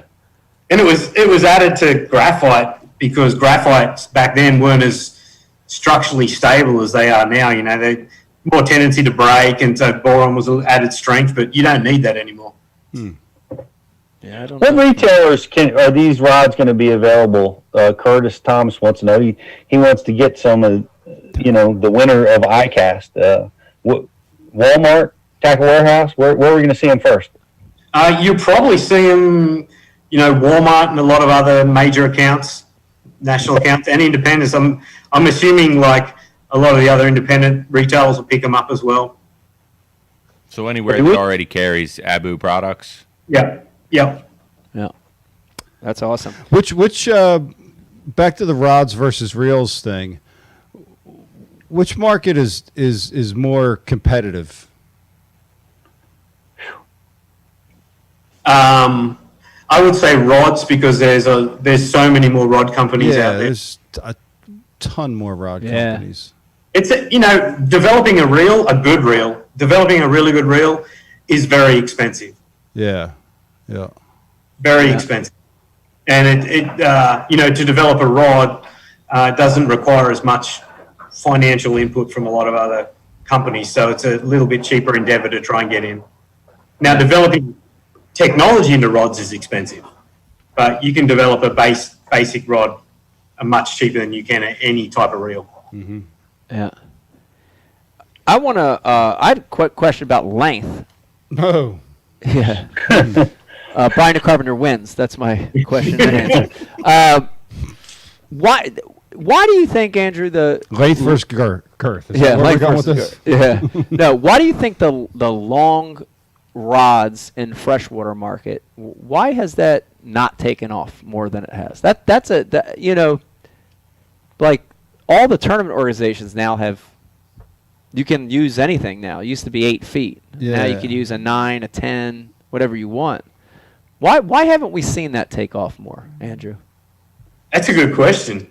Actually, we had a series of rods that were specifically for that, Right. and it just wasn't very popular. Right. Have you? I was shocked. I thought that we would definitely see much more traction than we did. Yeah. I think that people are a little intimidated by the length, and Right. a little more. They're just a little more unwieldy. You're throwing around a 9 foot, call it a 9 foot flipping rod or a 9 foot worm rod. Yeah. Unless you're in a 21 foot boat, it makes it a little more difficult, especially if you're fishing a John boat or a smaller bass boat. They're damn big rods, and you start throwing those around, or even a long crankbait rod with a big bait on it with a lot of trebles hanging off. It's a little intimidating. Right. It's interesting because when I was got a chance to go to Europe last year and fish in Paris and Spain a little bit, and the predator market for rods there, the longer rods are normal. It's the thing. You see a lot of 8 and 9 foot rods. When you say predator, you mean like perch fishing, pike fishing. Okay. You see a lot of longer rods. And very very normal. But in the States it really hasn't gravitated. It hasn't. What's your perspective on that, Mike? From its is a longer rod. What's its benefit? I think in bass fishing. Yeah, I think there's a lot of places where a long rod could really fill holes. But it's but it's the Ryan's ghost. But it's the but it's like I said, people accepting the rod. Small hair jigs. I like a long rod. Crankbaits, of course. Of course. Of course. All right, let's not talk about length of rods anymore. Let's change the subject. Oh my God! You know what's crazy? That's going to make a highlight segment of the show somewhere. 246, Rich. Yeah. Got it. 246. Mark that down. Andrew, the other thing I did want to mention too is that Vegas was on earlier, and he loves the Revo X reels. Yes. He loves them. That is his deal. How's that reel? That reel has to be selling good for you. That's a great reel for that price point. It's unbelievable. Yeah, it's unreal. Yeah. It's a killer reel. You know, that reel, we specifically designed it for, you know, a lot of guys haven't got $200 or $300 to jump into a bait cast, you know, but you want to give the best quality you can to those consumers so that they, you know, they buy that product and really love it. And it's, you know, it's a Revo through and through. It has the big gear system in it. It has the big drag system in it. Like it's a killer reel for the price point. Yeah, it's awesome. He loves it. I want to thank you, Andrew, for coming on and talking a little shop with us. Also want to remind everybody, please check out these Gen Ike rods and reels. We've got from the Ike Dude combos, starting them out, to the Easy Cast, getting people with a bait caster for the first time, all the way to the Gen Ikes available in spinning and bait casting. Please check them out. They're going to be, what'd you say, in a couple weeks here, Andrew? Available. Going to be available here in a couple weeks. Can't wait to see them in the wild. Can't wait to see people using them. It's very, very exciting. And I'll be talking to you soon, Andrew. I know we got some other stuff in the works, too. So very, very, very excited to keep working on new projects with you. Perfect. Thanks for coming on the show. Andrew Wheeler, everybody. Yeah, buddy. Abu Garcia in the house. Thank you for coming on. Thanks, guys. That's awesome. I think the big thing that people didn't realize, Pete, and I'm glad you asked it, is the development time on a lot of that stuff. And it's really unbelievable. You know, I heard Andrew say, 5 years on some of these things. You know, they've been talking about them in the pot. That's incredible. You know, like when you do a plastic worm, you can get a worm done in 6 months, you know? Mm-hmm. But when you're talking about technology of materials and rods and reels and gearing, and it's a long time, you know? Oh man, I know what it's like in our world, you know, and like bringing this app to market. It's just the development process is very long. Yeah. And when you're dealing in manufacturing, oh my gosh, you know, there's got to be a lot of lead time. I can see that. You know, you got to build molds, you got to test, you got to do prototype stuff. I can't even imagine what that's like. Not to mention the marketing, feeling. You know what the market will bear, and there's a lot to it. So I was really interested in that process. Yeah, but I'm not surprised it's a couple years to get that stuff up and running. Yeah, it's crazy. Let's do this, guys. It's been a long show. Let's give away some winners. Yeah, let's do. We got a couple housekeeping. Yep. Yeah. Our buddy Steve Donis. Everybody knows Steve Donis. He's been kind of a part of our family since the very beginning. Steve's the man. Since the early days of Ike Live. Steve is a professional, full-time artist. Here's his shirts. Go ahead and check out Steve's website, istaytuned.com. Buy a shirt, man. Support my man, Steve. Do it. He made the artwork for tonight's show. If you guys saw that on social media, that's Steve's all Steve's work. Yeah, cartoon artwork. Yeah, cartoonist for Bassmaster. Yeah, that's right. His tunes end up on Bassmaster. He's a great guy, and check him out, man. It's a very comfortable shirt. Great guy. You go ahead, Riz. What do you got? In addition to Steve, we had some local guys here for our area have some success this past week up at Lake Champlain for the New Jersey State Team Qualifier. I'm happy to announce that it was a South Jersey sweep for the top 3 finishes in that tournament, and especially the first place winner, real good friend of mine, Connor Cahill, won the 3-day event on Lake Champlain with just over 50 pounds for a 3-day wait out of Ticonderoga. Good bags. He was sporting the camouflage Bash University hat for all 3 days. He's a Bash U subscriber, and he's part of our little inner circle here. So big shout out to Connor Cahill. Yeah. Also Travis Gasper. He's a big fan of the show. He's always on the message board with us. He caught his personal best bass today, PB, weighing in at almost 6 pounds, 22 inches long, up in Wisconsin, where you just came from. So congratulations to Travis Gasper. And then the third shout-out is actually to my cousin, Billy Crabtree, in Jacksonville, Florida. If anybody's watched any of the older shows where you've heard me talk about my background in saltwater fishing, my cousin Billy was one of the big influencers in me being involved in tournament fishing. I started off fishing saltwater with him down in Jacksonville. Fishes a lot like you, Mike. He's sunk like 3 boats, but he's in the kingfish fishing world tournaments. He's won everything there is to win, and he just took another 3rd place this year in the Greater Jacksonville Kingfish Tournament. Won himself another boat. So congratulations, Billy. Thank you for what you did for me when I was young. I truly appreciate that. That's awesome. That's awesome. I got a question. Yes. All right, so we got a crab tree and a lead beater in the same family. Yep. What the hell are you guys? That's a good question. That's a really good question. No one knows the answer. You guys figure that out. You guys from Middle Earth or something? Something like that. Middle Earth. Something from the ocean. You guys from the Hobbit? What's going on? Rose from the sea. All right. Also, shout out to Pete Lucek. I don't know if you knew this. John McGraw and our very own Zog with a good tournament finish last week, right? Made the state team. Is that correct? That is correct. Good job. Yeah, and the second and third was Luke Schrader and Mike Centaur. And Centaur. Wow. Yeah. So it was and really South Jersey. Yeah. Dominated up there. Wow. And Luke's competing in the NPFL this coming season. Is that still happening? Yeah. Wow. Yeah. Well, it's still. That's crazy. They're still going forward. Yeah. All right. We're gonna have to get Luke on talk about what he's got coming up. But yeah. We'll have to do that. All right. Let's give away some prizes. I want to do a winner of a reel, and let's do a winner of a bag. Riz, what do you want to do first? Let's go with the YouTube, the YouTube subscriber contest. contest. Big jammy. That's the grand prize. Grand prize with an Ike Live reel, one of a kind. That's correct.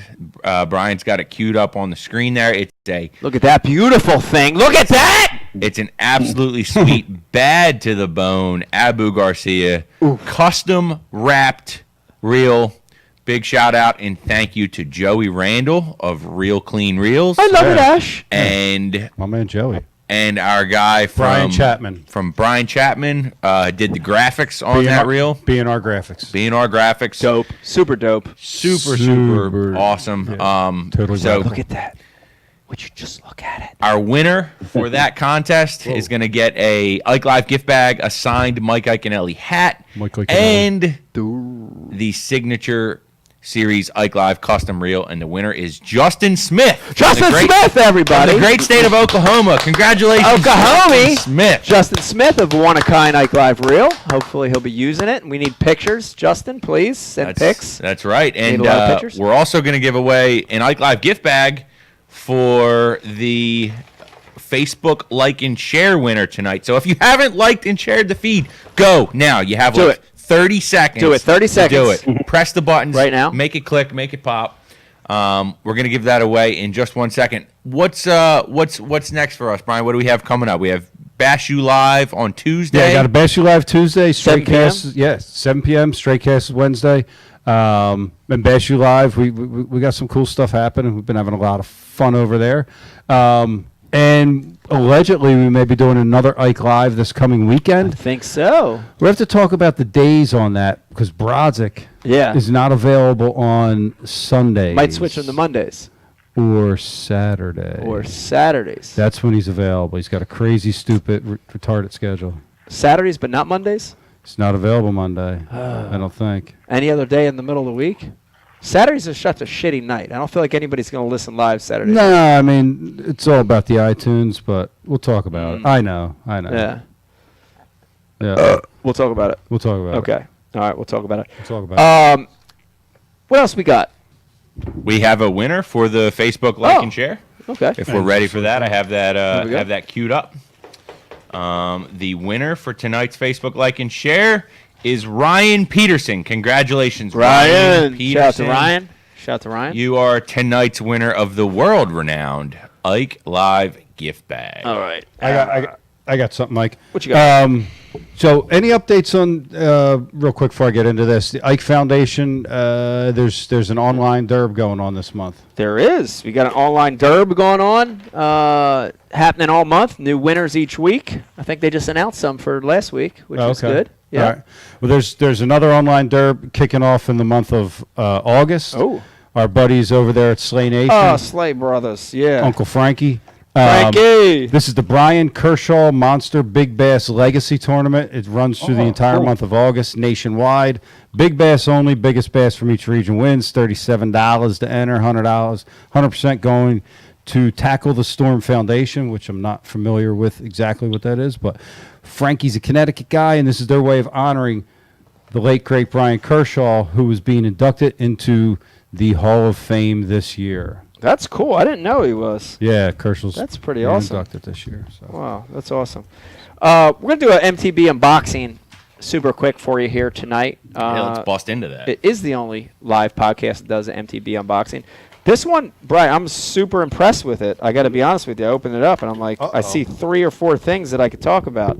Man, I don't even know which one to grab. I'm just going to grab this first one here real quick. I saw so much. This one's loaded, Pete. Box. Well, Mystery Tackle Box at iCast.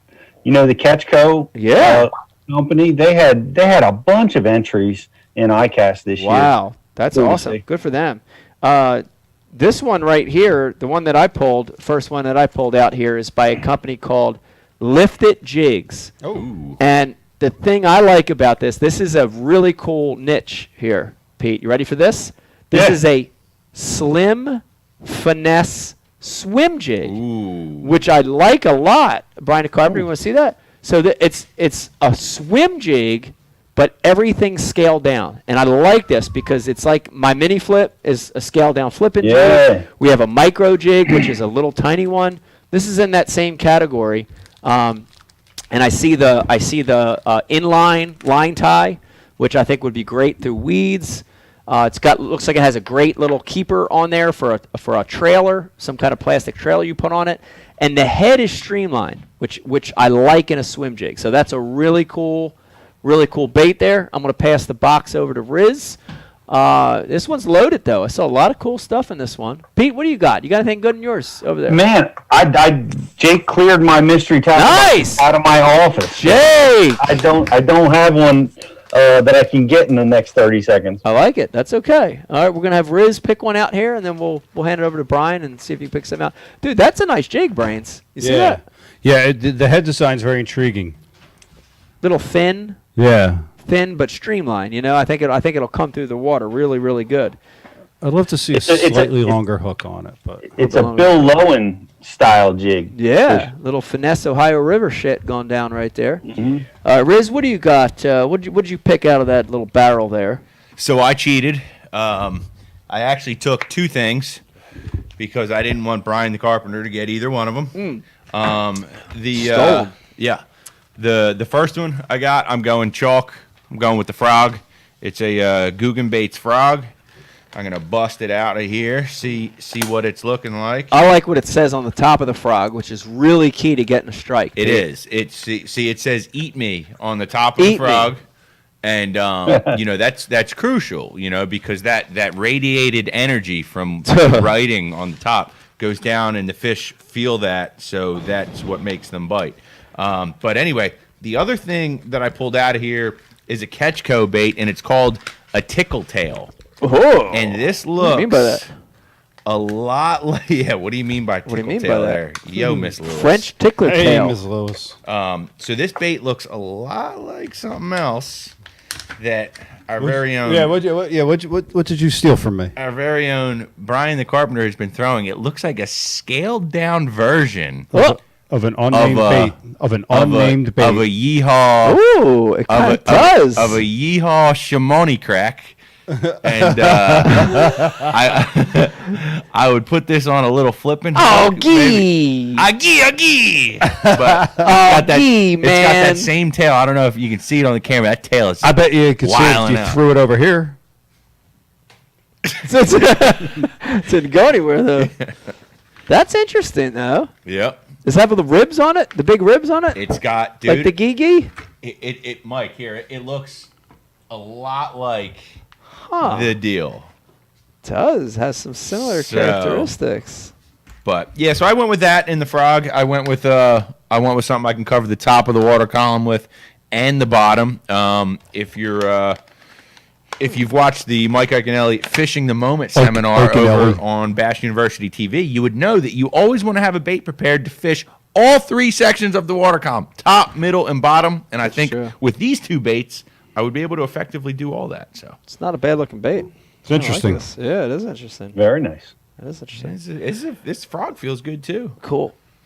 Well, there you have it, man. Testament to MTB. Once again, putting baits in your hands that you might not normally see. Did you see this thing, Mike? Check out. What do you got there? It's Rockerhead. I did. That was the other one that interests me. What the hell is that? It's like an underwater chatterbait. Fuzzy. Little. You know anything about that, Peter? No.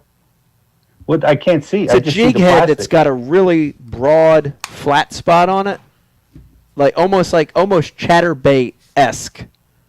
Oh, look But at it's that. got an offset on it, so you can rig any kind of plastic on it. It's interesting. Yeah. Once again, it's the strength of an MTB box, putting stuff in your hands that you might not normally ever see. That's right. Yep. And to finish out the box real quick, we got some Lake Fork stick baits as per scene.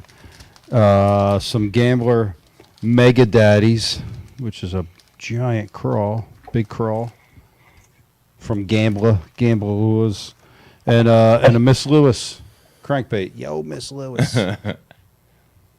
Little crankbait by Bill Lewis. Shout out to Miss Lewis for putting us on the fish this morning at a lake to be unnamed. Yeah. Fishing a chatterbait in 20 feet of Undisclosed water. location. Undisclosed. There you are. Here we are. There we are. Here we are. There we go. There we are. That about calls it, Michael. Here we go. It's been a great show.